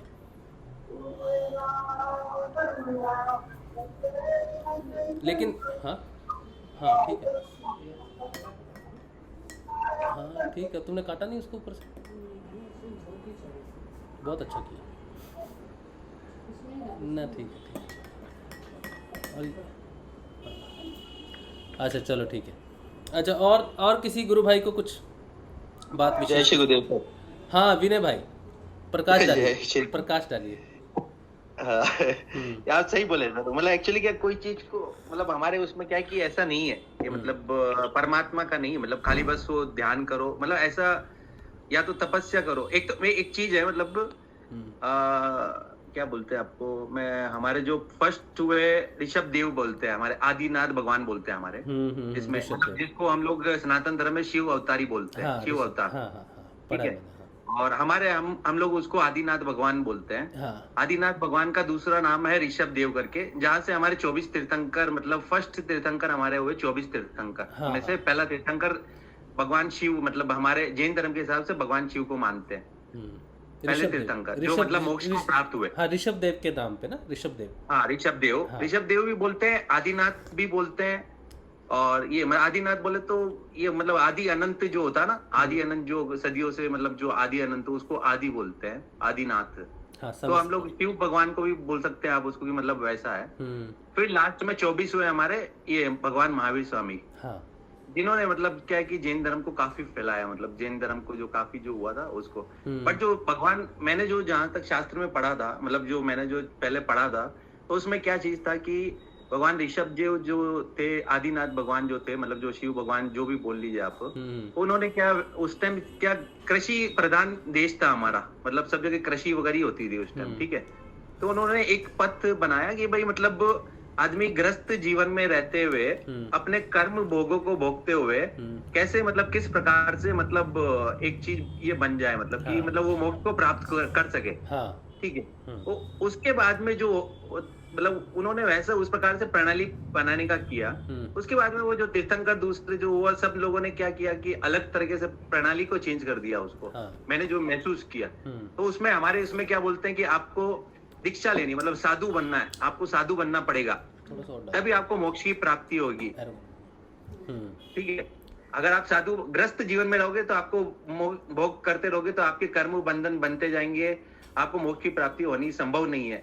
उसके लिए क्या करना पड़ेगा, आपको साधु बनना पड़ेगा, साधु साध्वी जो भी मतलब जो बनना है वो बनना ही पड़ेगा। उसके साथ में ही आपको मतलब मोक्ष की प्राप्ति होगी, मतलब ये चीजें होगी। मतलब त्याग तो को त्याग अपरिग्रह जो है ना वो जो मेन है। ठीक है। और तपस्या वगैरह का मेन फोकस करते हैं हमारे इसमें कि तपस्या वगैरह ज्यादा करना, जितना शरीर को आप भूखा रखते हो भूखो, मतलब भूखा रख, मतलब एक एक ऐसे हमारे जो गुरु महाराज मतलब है जो मतलब एक एक साल तक खाते नहीं है, मतलब बहुत कठिन है आज, मतलब बहुत कठिन है। और हम लोग मतलब शुरू से हमारे को इतना डरा के रखते हैं ना, मैं तो वो चीज बोलता हूँ, डरा के रखते हैं हमारे को तो कि मतलब इतना आप बाहर सामने गाड़ी चलाते हो तो देख के चलाओ, कोई जीव जंतु मर जाएगा, चप्पल जितना नहीं, बाहर घास पे नहीं चलना, घास पे क्या असंख्य जीव होते हैं, छोटी छोटी चींटियां चलती है, मकोड़े चलते हैं, तो उससे असंख्य जीवों की हत्या होती है, वो तुम्हारा कर्म बनता है वापस। तो तुम वापस वो कर्म बांधते हो। ऐसी मतलब इतनी सारी चीजें हैं सर, क्या बोलूं मैं आपको, मतलब इतना इतना हमारे को शुरू से दिए जाते संस्कार। एक चीज मतलब एक और चीज दी जाती है कि राष्ट्र के प्रति मतलब कभी भी मतलब विपत्ति आए तो राष्ट्र के प्रति एक चीज मतलब कभी भी, तो आप अगर अभी जैसे कोविड था, कोविड के समय हमारे साउथ में देखिए या इधर महाराष्ट्र में, मतलब जहां पे भी देखेंगे ना, मतलब सिर्फ दो ही जाति होती है, एक तो सिख धर्म वाले और एक होते हैं जैन धर्म। ये जैन धर्म और सिख धर्म, ये दो धर्म के जो होते हैं ना, ये हमेशा मतलब जब भी राष्ट्र के जब परेशानी होती है ना तो दो धर्म खड़े रहते हैं। मतलब ये आप नोट कर लेना, मतलब कोई भी चीज मतलब कोई भी परेशानी होती है ना बाहर की, तो जैन धर्म वाला हमेशा, मतलब अभी जैसे कोविड वगैरह का उस टाइम हुआ था, तो यहाँ पे कोई भी जाति का मतलब कोई भी आदमी बाहर नहीं आता, मतलब निकलता नहीं है कोविड में। हमारे जैन धर्म का सब जगह ग्रुप बना, सब लोगों ने मतलब लोगों को खाना खिलाया, जहाँ जहाँ होटलों में रुके हुए थे, मतलब जहाँ जहाँ अटके हुए थे सबकी व्यवस्था करी। और एक उधर पंजाबी लोग ये लोग करते हैं, अपने लंगर चलाते हैं मतलब गुरुद्वारे में। तो मतलब ये मतलब कुछ चीजें हैं कि मतलब मेरे को वो अच्छी लगती है कि हमारे जैन धर्म में ये सब चीजें मतलब बहुत अच्छी है कि हम लोग राष्ट्र के प्रति मतलब वफादार है थोड़े। बहुत अच्छी बात है, बहुत ये चीज है। और बाकी तो सर वो आप सही बोले जो आपने जो बोला, मतलब ये किसी हम मानते नहीं, मतलब कि परमात्मा नहीं है, बस ये खाली एक हम लोग वो कर रहे हैं रूटीन में, मतलब कि भाई वो हमारे जो तीर्थंकर आप हमारे इसमें 24 तीर्थंकर वापस आने वाली जो विनाश मतलब ये जो होने वाला है ना, तो उसके बाद में जो मतलब वापस 24 तीर्थंकर बनेंगे, मतलब ऐसा उसमें लिखा है। उसमें 24 तीर्थंकर में वापस कृष्ण भगवान मतलब एक तीर्थंकर हमारे रहेंगे, नेक्स्ट तीर्थंकर वापस 18वें 15वें या 16वें तीर्थंकर। तो मतलब वो जैसे जल में पहले बोलते नहीं थे कि साइंस वाले नहीं मानते थे जल में वो होता है पानी, जीव होते हैं, तो हमारे जैन धर्म तो शुरू से ही बोलता है कि जल के अंदर जीव होते हैं, तो पानी मतलब उसमें वो डाल के पियो, ये पियो, गर्म पानी, मतलब ऐसा मतलब काफी चीजें होती है। वो इसीलिए है, वो इसीलिए है कि आपको स्वयं कर्म से बंधन से मुक्त होने की रिस्पॉन्सिबिलिटी है, लेकिन जो ईश्वरवादी धर्म है ना वो कहते हैं कि ईश्वर ही हमें मुक्त कर सकता है। बरोबर, हमारा खर्चा कम है हमारी चिंताएं कम हो गई कि गुरुदेव अभी देखो आपने जैसे कहा घास पे नहीं चलना है, मुंह पे भी लगाते हैं कि सांस से जीव नहीं, मुंह पे लगाते हैं कपड़ा, उससे क्या है कि वो सांस निकलती है तो सांस से जीव मरते हैं, जीव जंतु हवा के मरते हैं। कपड़े तन पे भी नहीं पहनते कि वो तन पे भी छोटे छोटे जीव रहते हैं, तो वो इतना त्याग करते हैं। लेकिन अब हमारे यहाँ पर देखो, अभी जो मुझे रिसेंटली जो मुझे प्राप्त हुआ उसमें ये प्राप्त हुआ कि हमारा जो भौतिक शरीर है ना, इसका पृथ्वी के साथ टच होना बहुत जरूरी है। अच्छा। अब जैसा आपने कहा कि पृथ्वी पे नंगे पैर नहीं चल सकते, लेकिन अभी मेरी साधना में ये प्रकट हुआ कि अगर मन खंडित हो जाए, मन अशांत हो जाए, मन विक्षिप्त हो जाए, तो प्राणों से लेता है ऊर्जा, लेकिन प्राण भी विक्षिप्त हो जाएं, प्राण भी बीमार हो जाएं तो वो शरीर से लेता है। शरीर भी विक्षिप्त हो, को कम ऊर्जा हो, फूड से वो ऊर्जा ना आ रही हो, क्या जिसमें वाइटामिन्स मिनरल्स रहते हैं वो ना बन रहे हो, तो धरती के ऊपर चलो। धरती के ऊपर घास में सुबह सुबह की जो ओस की बूंदें होती है ना, जो घास पे गिरती हैं, उससे पृथ्वी के टच में आओ, क्योंकि वो जो घास है ना वो मृत संजीवनी है। ठीक है, वो मृत संजीवनी है, स्वयं मर के भी जीवित होती है वो। तो जब वो पानी उसके ऊपर होता है, सुबह होती है, तो उससे शरीर पोषित होता है, शरीर से प्राण पोषित होते हैं, प्राण से मन पोषित होता है। ये थ्योरी है जो मेरे सामने प्रकट हुई है। तो अभी मैं ये देखूं कि नहीं जीव मर जाएंगे, तो फिर वो तो मेरा फिर वो जो प्रकट जो मुझे हुआ, जो मन को ऊर्जावान करना है या मन को वापस करना है, उस पॉजिटिव सकारात्मक करना है, तो वो नहीं हो सकता। फिर तो हम धरती से टूट ही जाएंगे। बिल्कुल बिल्कुल। अगर हम घास पे नहीं चलेंगे नंगे पाँव तो हम टूट जाएंगे, बिल्कुल टूट जाएंगे, संपर्क में नहीं है। तो मेरे को लगता है ये जैन धर्म बौद्ध धर्म एक ही थे, मतलब या तो अभी जैसे साउथ में आ गए तो उनको अलग तरीके से पूछने लग गए, नॉर्थ में चले गए तो फर्क है। बट मेरे को लगता है कि दोनों एक ही थे, मतलब वो दोनों एक ही, मतलब बाकी ठीक है अपना जो किया, जो मतलब उनके सिद्धांत होगा सब एक ही। मेरे को तो लगता है कि मतलब और उसमें कई चीजें ऐसी घटनाएं होती है, मतलब अंगुली माल का एक आता जो उंगली काट काट के मतलब माला बनाता था, तो हमारे जैन धर्म में बोलते हैं, बौद्ध धर्म में भी बताते हैं कि मतलब अंगुली माल एक राक्षस था, मतलब उसको फिर भगवान बुद्ध ने उसको दिया, ज्ञान दिया।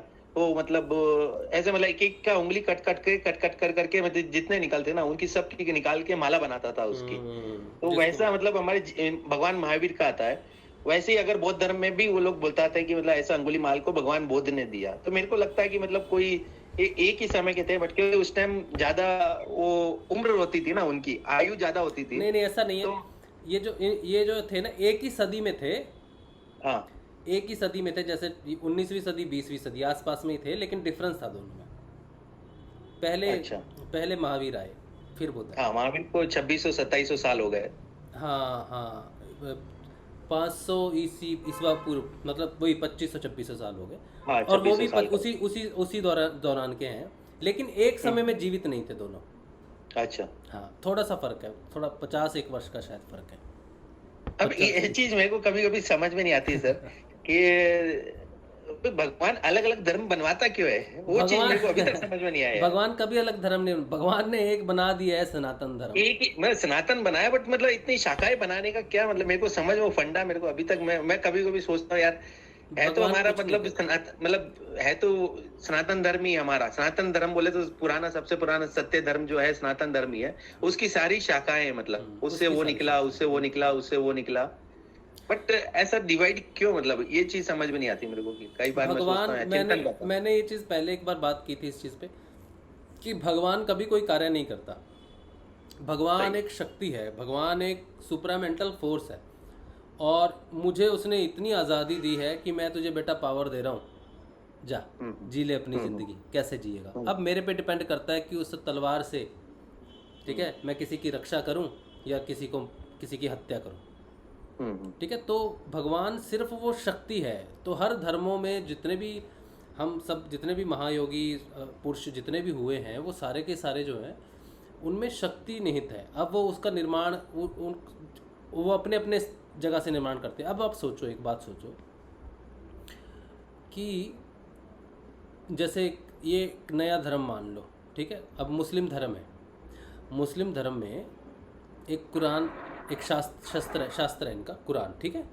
अब ये कहते हैं कि जो कुरान में लिखा है वही अल्लाह है, उसके बाहर नहीं।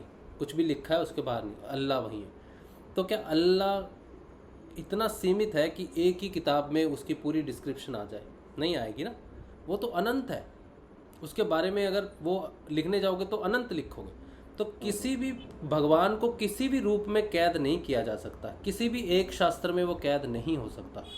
तो जो शास्त्र बनते हैं जितने भी, ये मानव अपना कहाँ तक उसको खोज पाता है उसको लिख देता है, ठीक है। वेदों में, शास्त्रों में उस ईश्वर पर ब्रह्म के बारे में 4 वेद है हमारे, कितनी डिस्क्रिप्टिव लैंग्वेज है। फिर उसके बाद सारी चीज़ तो उसके बारे में लिखा है। लेकिन अगर कोई सब कुछ पढ़ ले और ये कहे कि मुझे ईश्वर की पूर्ण जानकारी हो गई है, तो क्या वो सत्य है? नहीं है, क्योंकि नहीं है। उसकी जानकारी उसके लिखने से भी परे है, अलिखित भी वो है, तभी वो ईश्वर हुआ ना, तभी वो सर्वज्ञानी, सर्व पर ब्रह्म, निराकार, निर्गुण निराकार ईश्वर हुआ ना। तो हम किसी जितने भी शास्त्रीय, जितने भी धर्मों का निर्माण हुआ है सनातन धर्म के अलावा, वो मानव ने अपनी बुद्धि या पराकाष्ठा, ज्ञान की पराकाष्ठा तक लिखा है, जहां तक उसका वर्णन किया जा सकता है। पूरा भी नहीं किया, पूरा भी नहीं किया, वो 1-2% ही किया बस, जितने से उद्धार हो जाए, बस यही है। लेकिन अगर हम उसी चीज को मान लेंगे, शिक्षा को ही सब उसका संपूर्ण, तब जैसे जैन धर्म है, बौद्ध धर्म है, इसकी पूर्ण शिक्षा में ही मान लेंगे कि यही सब कुछ है, तो वो लिमिटेड है, क्योंकि वो जितना भी लिखा हुआ है वो लिमिटेड लिखा हुआ है। अगर हम सोचे इसके बाहर कुछ भी नहीं है, जैन धर्म में जो भी आपके स्क्रिप्चर्स हैं, इसके बाहर कुछ नहीं है, तो आपका भगवान लिमिटेड हो गया ना। बहुत बुद्ध भी लिमिटेड हो गया, महावीर भी लिमिटेड हो गए। फिर जब वो देता है आज़ादी कि ये तो सिर्फ एक माध्यम है, इससे परे स्वयं का दीपक है, तो तुम्हें, जैसे बुद्ध भगवान कहते हैं ना अपने शिष्य को, आनंद को, स्वयं का दीपक जलाओ, आपो दीपो भवा। कितना अच्छा उन्होंने ज्ञान दिया उनको कि तुम स्वयं का ज्ञान बनो। यहाँ उन्होंने आज़ादी दे दी एक तरह से, यहाँ पर अपने शिष्य को आज़ादी दे दी कि मैं तुझे रास्ता देता हूँ, तो स्वयं अपने अंदर ज्ञान का दीपक जला और स्वयं का दीपक स्वयं बन, तो खुद खोज क्या है आगे। एक तरह से उन्होंने लिबरेशन भी दी है, ये भी देखा जाए तो। लेकिन फिर बाद में उनके अनुयायियों ने उनका धर्म बना दिया और उसको लिमिटेड कर दिया, तो ये बुद्ध की गलती नहीं हुई, मुझे नहीं लगता कि ये बुद्ध की गलती है। नहीं, सही बात है, सही बात है। उन्होंने तो कह दिया कि मैं तुम्हें दीपक दूंगा, उस दीपक में तुम ढूंढो अपने आप को, बस। ये बहुत अच्छी बात उन्होंने कह दी, लिबरेशन की बात कह दी। उन्होंने बांधा नहीं अपने साथ, या अपनी एडुकेशन के साथ नहीं बांधा, उन्होंने एक पथ दिखाया कि इस पथ पे चल सकते हो। लेकिन जब आनंद को उन्होंने जो बात कही ना, वहाँ से ही साबित हो जाता है कि वो उन्होंने लिबरेशन दे दिया, तुमको इंडिपेंडेंट कर दिया, तुमको किसी धर्म में बांधा नहीं। ये तो उनके अनुयायियों ने नया धर्म बना दिया। बिल्कुल बिल्कुल सही। ये बुद्ध धर्म है, हम उसको फॉलो करेंगे तो हम बुद्ध धर्म हो गए। ये महावीर है तो हम इसको फॉलो करेंगे तो महावीर धर्म हो गया। लेकिन उनके जीते जी तो धर्म का निर्माण नहीं हुआ होगा, जहाँ तक मुझे लगता है। अब पता नहीं महावीर धर्म का तो मुझे नहीं पता, लेकिन नहीं, सही है। वो मैं बोला ना आपको, वो कृषि प्रधान था उस टाइम। तो उस टाइम आदिनाथ भगवान ऋषभ देव ने ऐसी व्यवस्था बनाई थी, बट उसके बाद के जो है ना, उन्होंने व्यवस्था ही चेंज कर दिया पूरा। वो अलग ही प्रकार से, मतलब पूरी चेंज है। नहीं तो क्या साधु बनना, मैं बोला ना, साधु हमारे इसमें क्या, साधु बनना पड़ेगा आपको अगर मोक्ष पे जाना है तो। हाँ, मैं देखता हूँ जीवन में आपको मोक्ष नहीं मिलेगा। बिल्कुल, छोटे छोटे बच्चे में देखता हूँ संन्यास ले लिया, बहुत वेल टू डू फैमिली है, बहुत अच्छा बिजनेस वगैरह है, लेकिन वो बच्चे हैं पिताजी के साथ। मैं देखे 2-4 वीडियोस मैंने, उन्होंने संन्यास ले लिया और उसके बाद वो लोग संन्यास जीवन में हैं बच्चे। तो वैसे तो मैं उनको प्रणाम करता हूँ कि इतना तुम में त्याग की भावना है, तो तुम्हें प्रणाम ही करना चाहिए, इतना तुम डिफ़िकल्ट रास्ता है। तो वो बच्चे डेफिनेटली रिस्पेक्ट के काबिल हैं, लेकिन वो बहुत डिफिकल्ट है। गुरुदेव बोलते हैं ना, जैसे भोग के साथ में मोक्ष। हाँ, गुरुदेव जैसा बोलते हैं कि आप अपना सब जो कार्य कर रहे हैं, वो कर्म जो आप कर रहे हो करते जाइए, उसके साथ में आप ये करिए, मंत्र जाप ध्यान करिए, तो आपको मोक्ष की प्राप्ति मतलब जो होगी हो जाएगी, मतलब ठीक है, बरोबर। वही मतलब हमारे जो प्रथम तीर्थंकर ने मतलब वो व्यवस्था बनाई थी, जो पीछे जो तीर्थंकर हुए सबने पूरी चेंज ही कर दिया उसको, ऐसा। तो मेरे को लगता है कि मतलब तो सही था। तो अभी कभी लगता है कि नहीं यार, वो व्यवस्था मतलब ये गुरुदेव की, मतलब गुरुदेव की व्यवस्था ज्यादा बढ़िया है विनय। हाँ, गुरुदेव की व्यवस्था ही ज्यादा बढ़िया। मैं उसके अगेंस्ट नहीं हूँ, मैं इसलिए अगेंस्ट नहीं हूँ क्योंकि मैं बुद्ध को तो मानता हूँ, महावीर जी को भी मानता हूँ, लेकिन उनके अनुयायी उस दृष्टिकोण से जब उन्होंने निर्माण किया, बुद्ध होते तो शायद निर्माण स्वयं करते तो शायद कुछ और बात होती, लेकिन बुद्ध अपने आप में एक महान आत्मा है और उनको प्रणाम है। महावीर जी को भी प्रणाम है, वो महान आत्मा है और उन्होंने स्वयं को खोजा, बहुत बड़ी बात है। अच्छा, अब यूट्यूब पे, हाँ नरहरि भाई, मैं यूट्यूब पे प्रश्न लेके फिर आता हूँ आपके पास, 1 मिनट बस। सूरज ने कुछ प्रश्न पूछा था तो वो कुछ बोल रहे हैं, फिर उसके बाद नरहरि भाई क्या कहेंगे, नरहरि भाई का कमेंट लेंगे। अच्छा, पूजा बहन कह रही है कि भैया समाधि में जाते ही तो सब पता होता है, हम जा रहे हैं। हाँ, समाधि से पहले भी बहुत सारे भेद खुल जाएंगे। समाधि तो पराकाष्ठा है, समाधि में तो प्रकृति के भेद खुलते हैं, उससे पहले बहुत सारे भेद खुलते हैं ध्यान के माध्यम से। अब ध्यान जो है, ध्यान लगने में क्या है, पहले धारणा का जितना हिस्सा होता है उसको 12 से मल्टीप्लाई करो तो ध्यान, उसको 12 से मल्टीप्लाई करो तो समाधि। ऐसा विवेकानंद ने कहा एक जगह पर, उन्होंने एक्सप्लेन किया है। तो धारणा पक्की हो जाए 12 सेकंड के लिए तो उसको एक धारणा समझनी चाहिए, और वही धारणा 12 से मल्टीप्लाई मतलब 144 सेकंड के लिए उस चीज़ पे, उस धारणा पे ध्यान लग जाए तो एक ध्यान समझना चाहिए, और उसको 12 से मल्टीप्लाई करो तो वो 1700 सेकंड कुछ आते हैं, जो हमारे 30 मिनट के आसपास होते हैं। तो 30 मिनट के आसपास अगर वही ध्यान रहे, एक का ही ध्यान बना रहे, तो उसे समाधि कहते हैं। या फिर आप उस एक ही अवस्था में चले जाओ तो उसे समाधि कहते हैं। तो ये है, ठीक है। तो वहाँ तक जाने में तो कई वर्ष लग जाते हैं ना, 12 वर्ष तो वहीं एक समाधि घटित होने में 12 वर्ष भी लग सकते हैं। तो अब समाधि बहुत दूर है हमारे लिए। हाँ, उससे पहले बहुत सारे राज खुल जाते हैं, उस ध्यान में बहुत सारे राज खुलते हैं। तो समाधि तो लास्ट है, उससे पहले जो ज्ञान प्रकट होता है ना, जो उजाला प्रकट होता है, उससे बहुत सारे भेद खुल जाते हैं, उसी से पता चल जाता है कि क्या है क्या नहीं है। अच्छा, सूरज प्रताप भाई कह रहे हैं कि क्या बुद्ध, महावीर और गुरु नानक ने सनातन से अलग एक धर्म की स्थापना की थी, या उनके जाने के बाद उनके अनुयायियों ने? यही तो बात है कि गुरु नानक देव जी ने जो कहा है ना, वो गुरु को विशेषता दी है। उन्होंने कोई धर्म की स्थापना नहीं की। सिख धर्म जो है ये उनके अनुयायी, जैसे वो उनकी शिक्षा थी, उनकी शिक्षा के हिसाब से जीने की कोशिश कर रहे हैं, क्योंकि उनको लगता है कि वो उच्चतम स्थिति में है। और गुरु नानक देव जी ने जब गुरु गोविंद सिंह जी जब लड़ रहे थे, वो मुगलों के साथ लड़ रहे थे ना, तब वो एक सेना तैयार हुई उस समय लड़ने के लिए। बहादुर हिंदू चुने गए, ये समझ लो कि लड़ना है, सारे हिंदू थे उस समय, लेकिन जब उन्होंने सेना चुनी जो लड़ेगी मुगलों के खिलाफ, उनको बहादुर हिंदुओं को सिख बनाया। तो ये कह लो कि जो हिंदू बहादुर होते हैं वो सिख बने, ठीक है। मतलब उन्होंने हीरे चुन लिए और हीरों से जो बना वो सिख समुदाय बना। तो हिंदू धर्म के हीरे हैं सिख, ये मैं मानता हूँ, ये मेरा मानना है। अच्छा, सूरज प्रताप भाई आगे लिख रहे हैं कि सभी महापुरुषों की कहानियों में बताया जाता है कि जब वो पैदा हुए कुछ चमत्कारी घटनाएं हुई, जैसे जीसस, कृष्ण, बुद्ध, महावीर और गुरु नानक के बारे में भी। क्या उनको बचपन से अपनी अवस्था का ज्ञान था? रामकृष्ण परमहंस के बारे में मैं जानता हूँ कि उनको तो पैदा होते ही अपना ज्ञान था। गुरु नानक देव जी को भी अपना ज्ञान था। और ये क्यों होता है? अब देखो, मैं आपको एक ऐसी बात बता रहा हूँ जिसको मैं वेरीफाई तो नहीं कर सकता, लेकिन फिर भी मैं रखता हूँ आपके सामने। विवेकानंद एक ऐसी महान आत्मा थी जो पैदा हुई, और उनका जो पुराना जन्म था वो बहुत विशेष था, बहुत ज़्यादा विशेष था, ठीक है।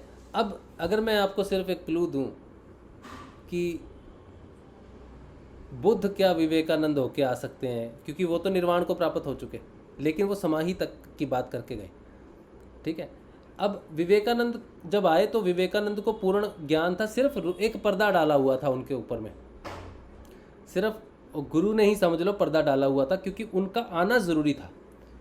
विवेकानंद को अगर उसी समय पूर्ण ज्ञान दे देते रामकृष्ण परमहंस, तो उसी समय उन्होंने शरीर छोड़ देना था विवेकानंद ने। तो रामकृष्ण परमहंस जी ने एक जगह पे कहा है कि इसको तो मैंने रोका हुआ है, जिस दिन विवेकानंद को अपना ज्ञान हो गया ये रुकेगा नहीं, ये समाधि ले लेगा उसी दिन। ये उन्होंने अपनी शक्ति से रोका हुआ था विवेकानंद को। और देखो वो चले गए 39 में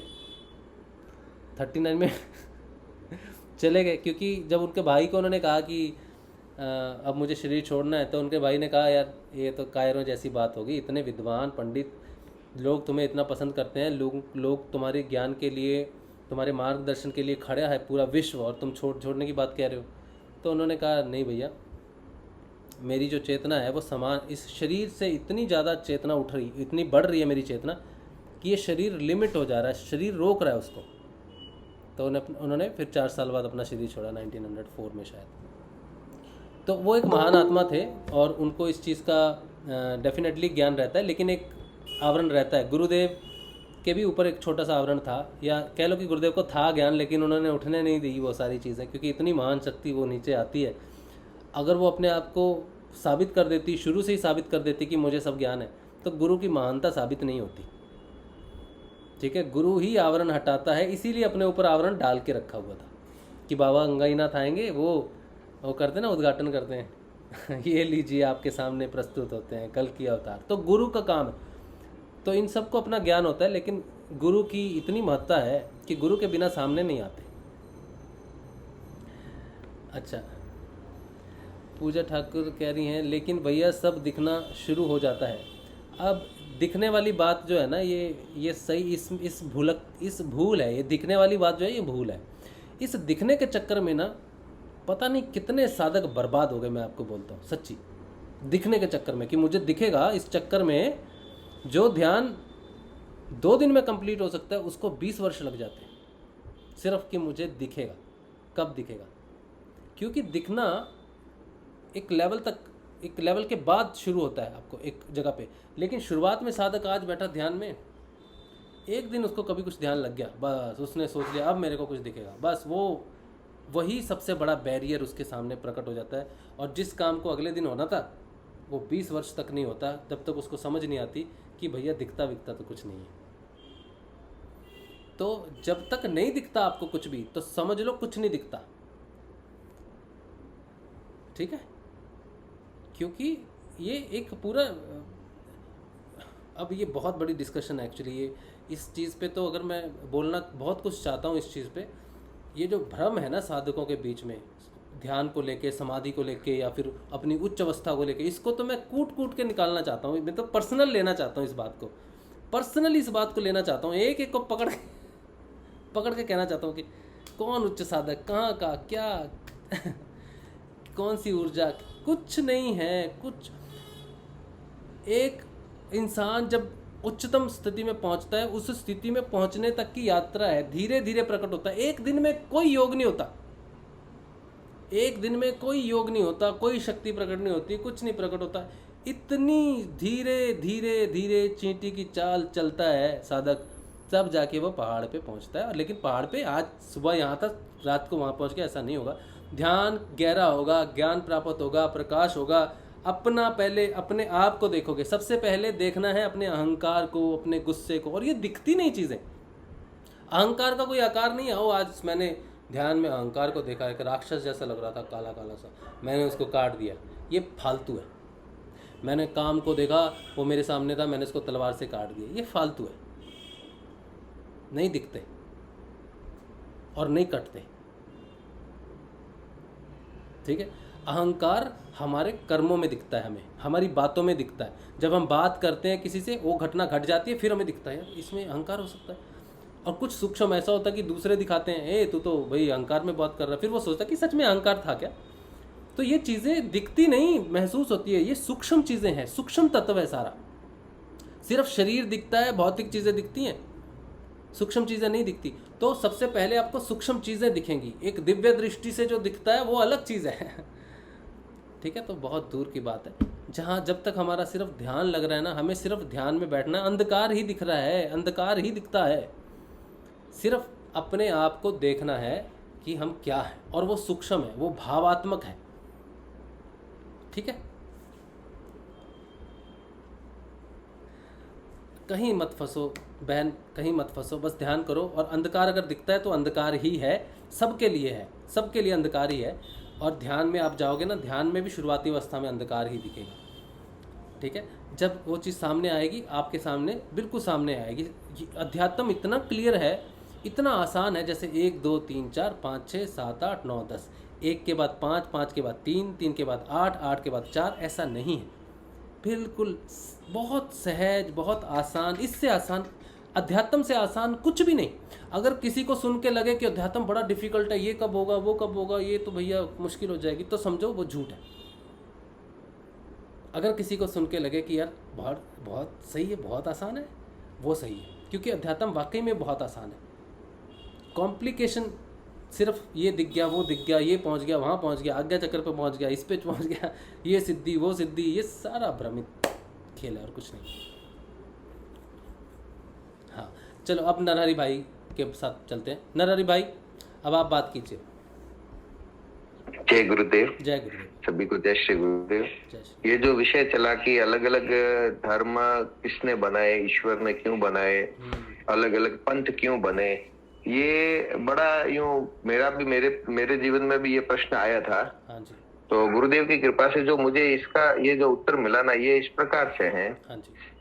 कि ईश्वर ने, जैसा कि आपने बताया, कोई धर्म कर्म कुछ नहीं बनाया। किसी साधु ने, तपस्वी ने तप किया, भजन किया, और जैसा कि आपने बताया कि उसने जितना जाना उतना उसने अपने अनुयायियों को बताया। अब मैं उदाहरण देता हूँ, ज्यादा लंबी बात नहीं करके, कि जैसे हमारे गुरुदेव का मिशन है। अब हम गुरुदेव से अच्छी तरह से जुड़ते हैं तो गुरुदेव हमें आत्मज्ञान देते हैं, लेकिन अब हम जितना भी ये डिस्कशन करते हैं कि भगवान के मंदिर में तस्वीर रखनी चाहिए कि नहीं रखनी चाहिए, है ना, व्रत करने चाहिए या नहीं करने चाहिए, इस पर फिर क्या होगा कि आने वाले समय में अगर ऐसा आवरण आ जाए और जो साधक है हम कोई ऐसी संस्था बना दे या ऐसा एक, जैसे गुरुदेव ने तो स्पष्ट किया है कि मैं कोई नया पंथ बनाने नहीं निकला हूँ, ये सत्य सनातन धर्म का ही एक आगे का मानव का उच्चतम विकास की तरफ विकास किया जाता है।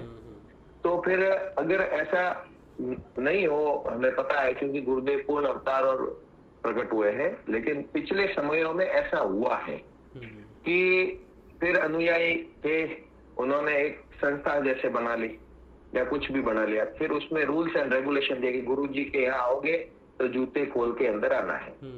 एक सामान्य सा पहले किसी ने नियम बनाया, फिर कहा कि गुरुजी कुमकुम की टिक्की लगाते थे तो इनको चंदन की नहीं लगानी है। वैसे गुरुजी कभी चंदन की लगाते होंगे, लेकिन फोटो में देखा है कि कुमकुम की लगाते हैं तो चंदन की नहीं लगाते, ये एक रूल्स बन गया।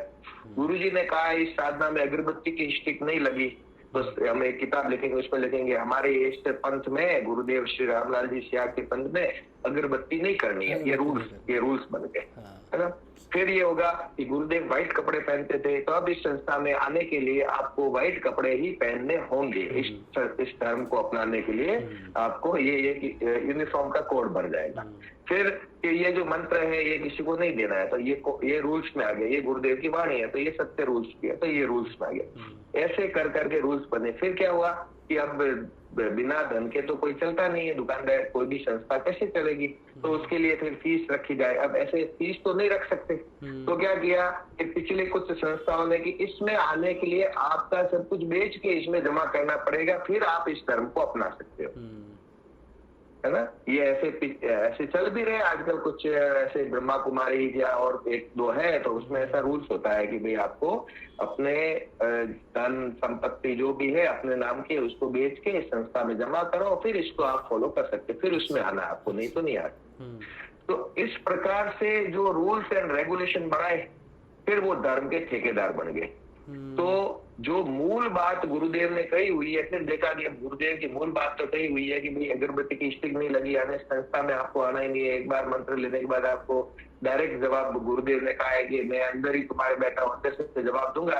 लेकिन रूल्स बनाने वाले ने सोचा कि अगर ये बात लिख दी तो अपनी संस्था तो चलेगी नहीं, तो क्या वो बातें इसमें से हट गई, मूल बातें हट जाती है।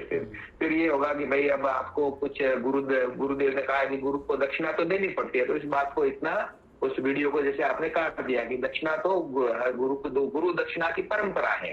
फिर आगे वाला वो वीडियो जैसे आप हटा दो कि उसके लिए आप प्रचार करना ही आपकी गुरु दक्षिणा है। इस प्रकार से सभी धर्मों में यही एक खेल हुआ है जिन्हें हम धर्म के ठेकेदार कहते हैं। और उन लोगों ने अपनी मन मर्जी से मूल ग्रंथ, मूल बातों को हटाकर अलग अलग पंथ बनाए। रूल्स एंड रेगुलेशन किसी भगवान ने नहीं तो महावीर स्वामी ने बनाए थे और ना श्री राम जी ने बनाए थे। राम जी ने तो नहीं बनाए थे कि राम राम ही कहना पड़ेगा, है ना। राम जी ने तो कोई रूल्स एंड रेगुलेशन ऐसे नहीं बनाए कि भाई आपको इस प्रकार से जंगल में जाके राम राम कहने से ही मैं मिलूंगा। तो वो किसी ने ऐसे नहीं बनाए, कुछ धर्म के ठेकेदारों ने जो फिर निजी स्वार्थ के लिए कि भाई अपनी भी दुकानदारी चलती रहे, हमारा भी कामकाज चलता रहे। तो मंदिर में हम देखते हैं कि भारत में शिवलिंग के, शिव जी के मंदिर बहुत है, और वास्तव में शिव पुराण के अनुसार जो शिवलिंग है वो ध्यान का केंद्र है। शिवालय जितने भी होते थे वो ध्यान केंद्र होते थे, यानी वहां पर शिवलिंग पर निराकार के रूप में उसकी आराधना करे। कोई भी एक सा पत्थर सा ऐसे गोल रख दो, उसके ऊपर रख दो, एकांत में रहो पर्वत में, वहां पर उसका ध्यान करो।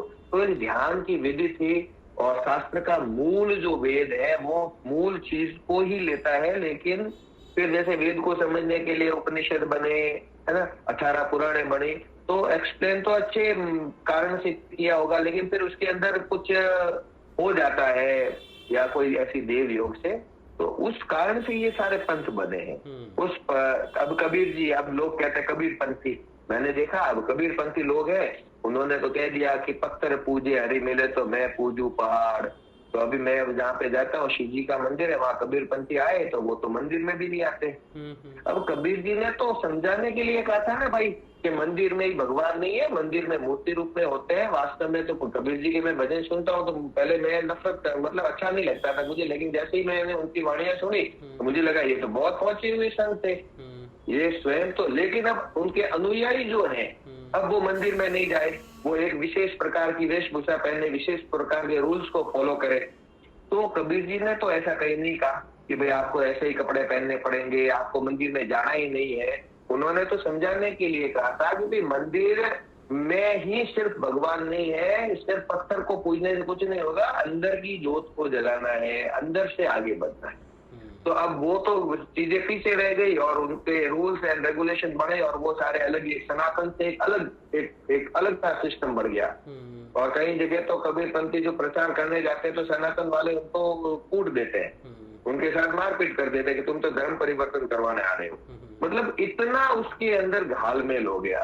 तो सभी जितने भी हमारे जो पंथ बने मूल रूप से सत्य सनातन धर्म की तरफ बढ़ने के लिए, और सत्य को कोई गुरु हुए हैं तो वो तो वास्तव में सही हुए, लेकिन फिर धीरे धीरे समय जैसे जैसे परिवर्तित हुआ तो उसको एक ढांचे में, अभी मैं नहीं कहना चाहूंगा किसी को शायद बुरा भी लगे, लेकिन गायत्री परिवार जो हमारे भारत में अभी भी चल रहा है, जो श्री रामचंद्र जी करके जो उनका नाम है, उन्होंने तो गायत्री की साधना की पति पत्नी ने, फिर लोगों के कल्याण के लिए उन्होंने एक संस्था का निर्माण किया। लेकिन अब वो तो पिंडदान करवाने लग गई संस्था, अब वो तो संस्था के लोग घर घर जाके हवन करवाने लग गए। तो ये वो उनका उद्देश्य ये नहीं था कि आप दूसरों के घर पे जाके प्रोफेशनल यज्ञ करो, उनसे पैसे लो, 2100 5100 जो भी रसीद बुक से रसीद लो। उनका मूल उद्देश्य था कि लोग इस गायत्री मंत्र के रहस्य को समझे और स्वयं जप करें। लेकिन फिर संस्था चलाने के लिए पैसा चाहिए, अब पैसा नहीं आए तो कैसे कि जो भाई धीरे धीरे गायत्री परिवार से जुड़े उनमें से कुछ लोगों को उनकी किताब छाप दी पूरी और उसको उसके अनुसार लोगों के यहाँ हवन कराओ और उससे पैसे लो। तो ये तो तुरंत की अभी वर्तमान की गायत्री परिवार की ये स्थिति हुई है। तो उनका जो मूल उद्देश्य था गायत्री जप करना वो तो बंद हो गया और शादियां करवाने लग गए। शादियों में गायत्री मंत्र के द्वारा आहुति दे रहे राशिव भाई, ये तो आप समझ रहे हैं ना क्या स्थिति बनती है। एक संत ने गायत्री मंत्र को सिद्ध किया, उन्होंने सोचा कि मेरा कल्याण हुआ वैसे दूसरे लोगों का भी हो जाए, तो एक संस्था बना दी। अब वो तो चले गए, शरीर छोड़ दिया और अब पीछे सारा वो गालबेल चलना शुरू हो गया।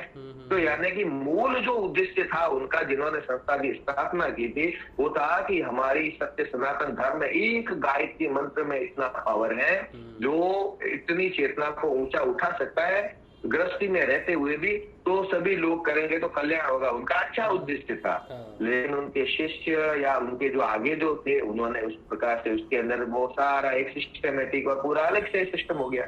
तो ये ऐसे ही पंथ बना है। आने वाले समय में ये भी एक पंथ होगा, इसको मानने वाले होंगे हाँ भाई ये तो गायत्री परिवार वाले, ऐसा तो कहने भी लग गए।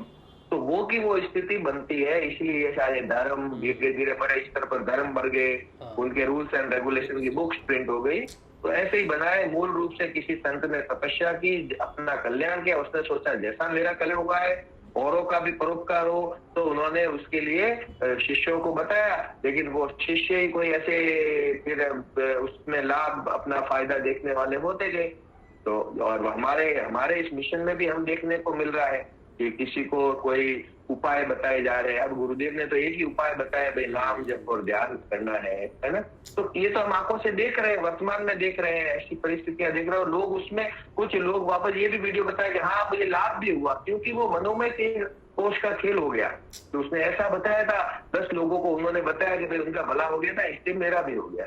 तो ये तो एक फिल्म आई थी ना बीच में, उसमें भी ऐसा था कि आप एक बात मार्केट में फेंक दो तो 100 बातें तो ऐसे पब्लिक ही बना देगी। एक कहेगा हाँ मुझे तो वो कृष्ण भगवान दिखे थे, अभी वो नंदी दूध पी रहे थे और पानी पी रहे थे, सुना हो तो व्हाट्सएप पे भी चला है और जगह जगह, है ना। नंदी है ना, पत्थर का नंदी है ना, दूध पी रहा है, पानी पी रहा है, जोरदार हो रहा है ना। तो ये क्या था, एक बात किसी ने मार्केट में फेंक दी, अब औरतें जा रही है, महिलाएं हमारी बहनें बहुत जा रही है ना, गाँव से शहरों में, बेंगलोर से फोन आ रहे हैं, नंदी ने यहाँ दूध पिया, आपके भी पिलाओ, यहाँ भी पिला रहे हैं।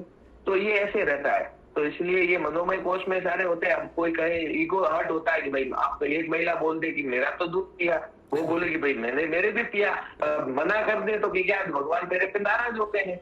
तो ये सारा खेल ऐसे चल रहा है हमारे धर्म को। तभी गुरुदेव ने कहा है हर जगह अंधकार का अखंड साम्राज्य है, और हमारे में ऐसा नहीं होने देंगे गुरुदेव, क्योंकि गुरुदेव तो बराबर एंड तक नहीं छोड़ते। क्योंकि गुरुदेव ने कहा ना, एक बार पकड़ देते हैं, गुरु रूप में इसीलिए आए। ईश्वर को तो क्या है कि माफ भी करना पड़ता है, डंडे मारने का हक नहीं होता है। गुरु जी के पास तो एक चली भी रहती है, कोई शिष्य नहीं माने तो थोड़ा और एक खास बात भी है गुरुदेव के साथ, क्योंकि जो भी बाद में होता है ना, गुरुदेव शरीर छोड़ देते हैं तो उनके बाद में अनुयायी कुछ करते हैं। गुरुदेव कहते हैं मैं तो नहीं जा रहा, मेरी तो तस्वीर बैठी है मेरी तो तस्वीर बैठी है। गुरु को आना पड़ा ना, क्योंकि पिछली बार जितनी बार भी वो आए तो क्या कि वो शरीर छोड़ने के बाद लोगों ने तो वो सारा खेल ही गड़बड़ कर दिया। हाँ, तो कह रहे मेरी तस्वीर बैठी है, अपने इधर ही रहते, ये जीवित तस्वीर है, ये हर घर में रहेगी, ये है जाएगी। तो ये कहीं नहीं जा रही, तो शिष्यों को मौका नहीं मिलेगा। जो करेगा भी तो वापस पलट देंगे उसको, कहाँ जा रहा तू। और गुरुदेव तो उसको लाइन में ले लेंगे। तो इसलिए गुरु रूप में उस परम सत्ता को पृथ्वी पर अवतरित होना पड़ा।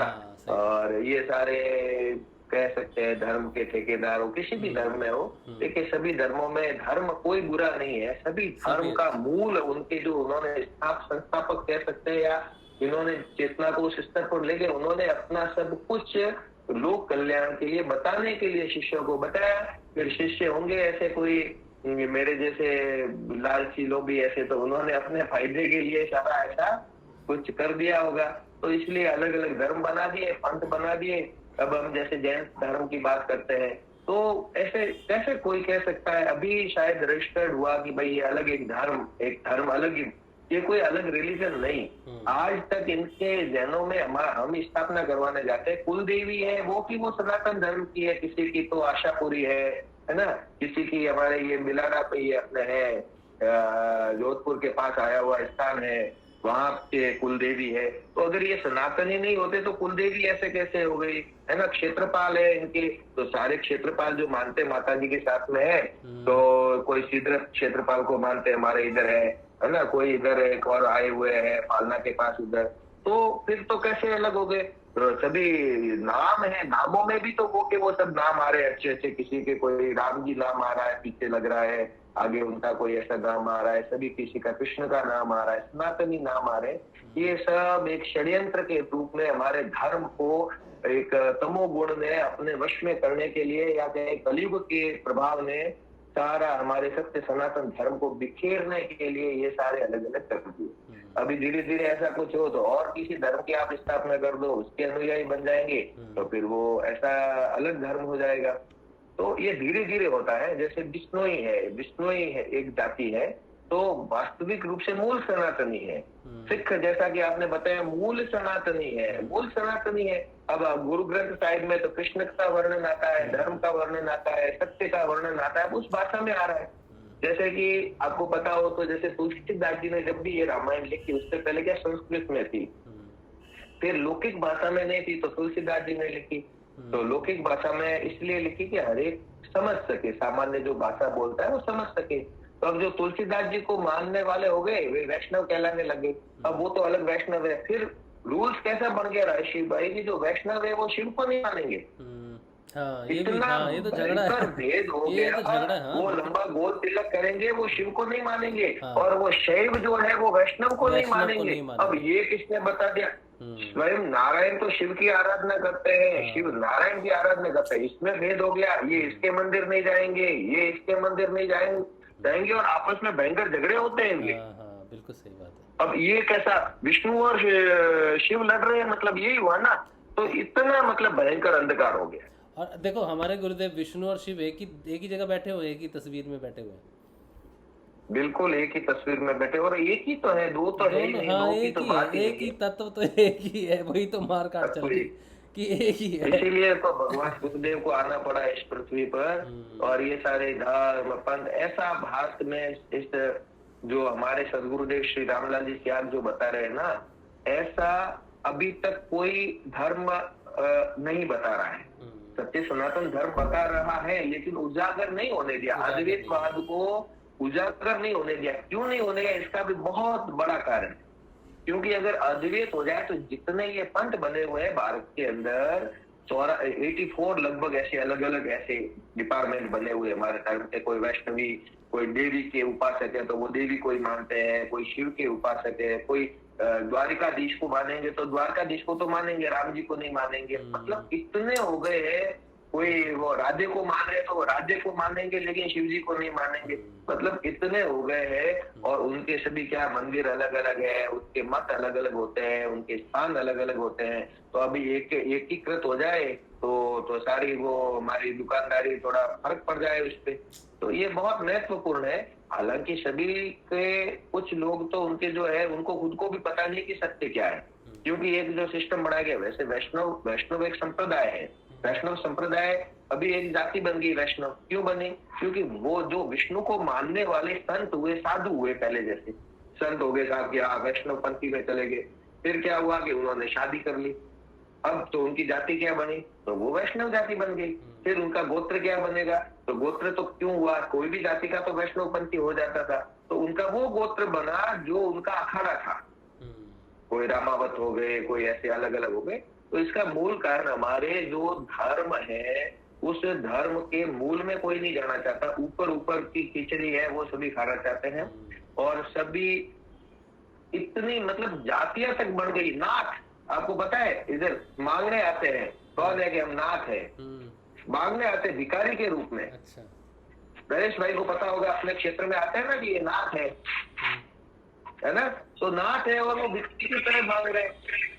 क्या कौन है तो कि हम नाथ है, और भिक्षुक है। क्यों? कि पहले तो नाथ संप्रदाय में गए होंगे, कान फड़ा दिए होंगे, फिर वो तो नहीं कर पाए, धर्म पर नहीं रह पाए, शादी कर ली, तो अब क्या जाति बन गई? नाथ जाति बन गई। अब हमारे गिरी, पुरी, भारती, गोस्वामी, ये 4 चीजें होती है। गिरी होते हैं, पुरी होते हैं, है ना।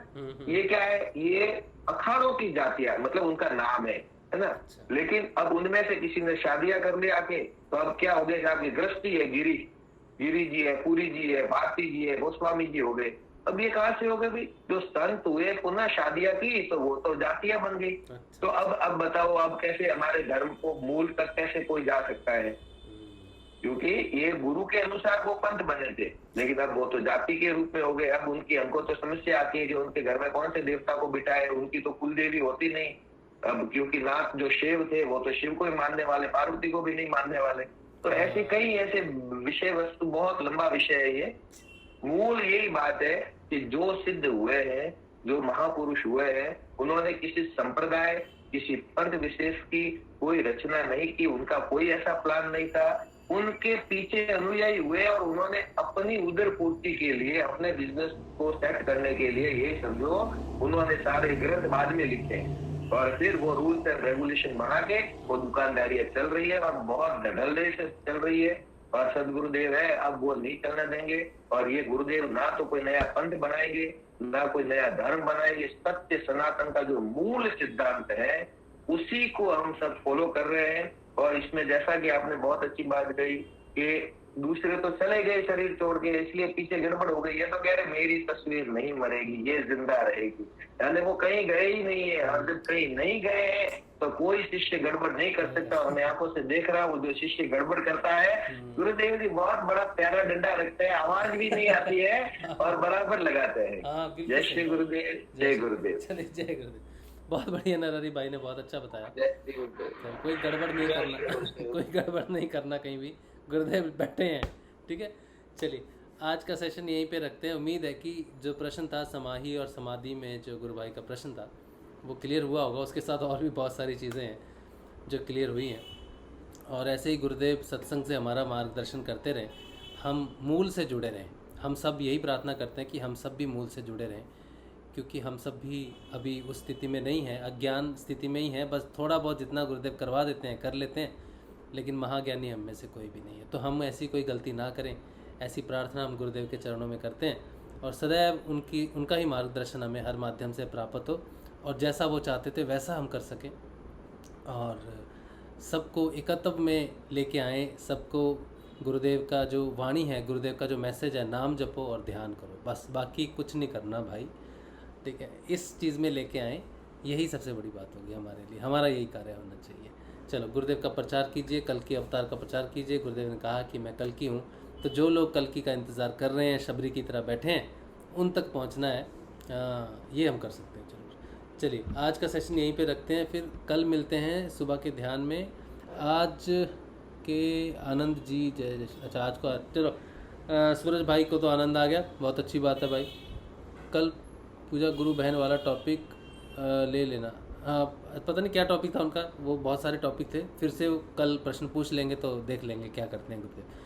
चलिए कल मिलते हैं सुबह के ध्यान में। जय श्री गुरुदेव, जय श्री दादा गुरुदेव। आप सबको जय श्री जय श्री जय महादेव, जय श्री गुरुदेव, जय श्री दादा गुरुदेव, जय श्री जय श्री दादा, जय श्री गुरुदेव, जय श्री गुरुदेव, जय श्री दादा गुरुदेव, जय श्री जय श्री जय श्री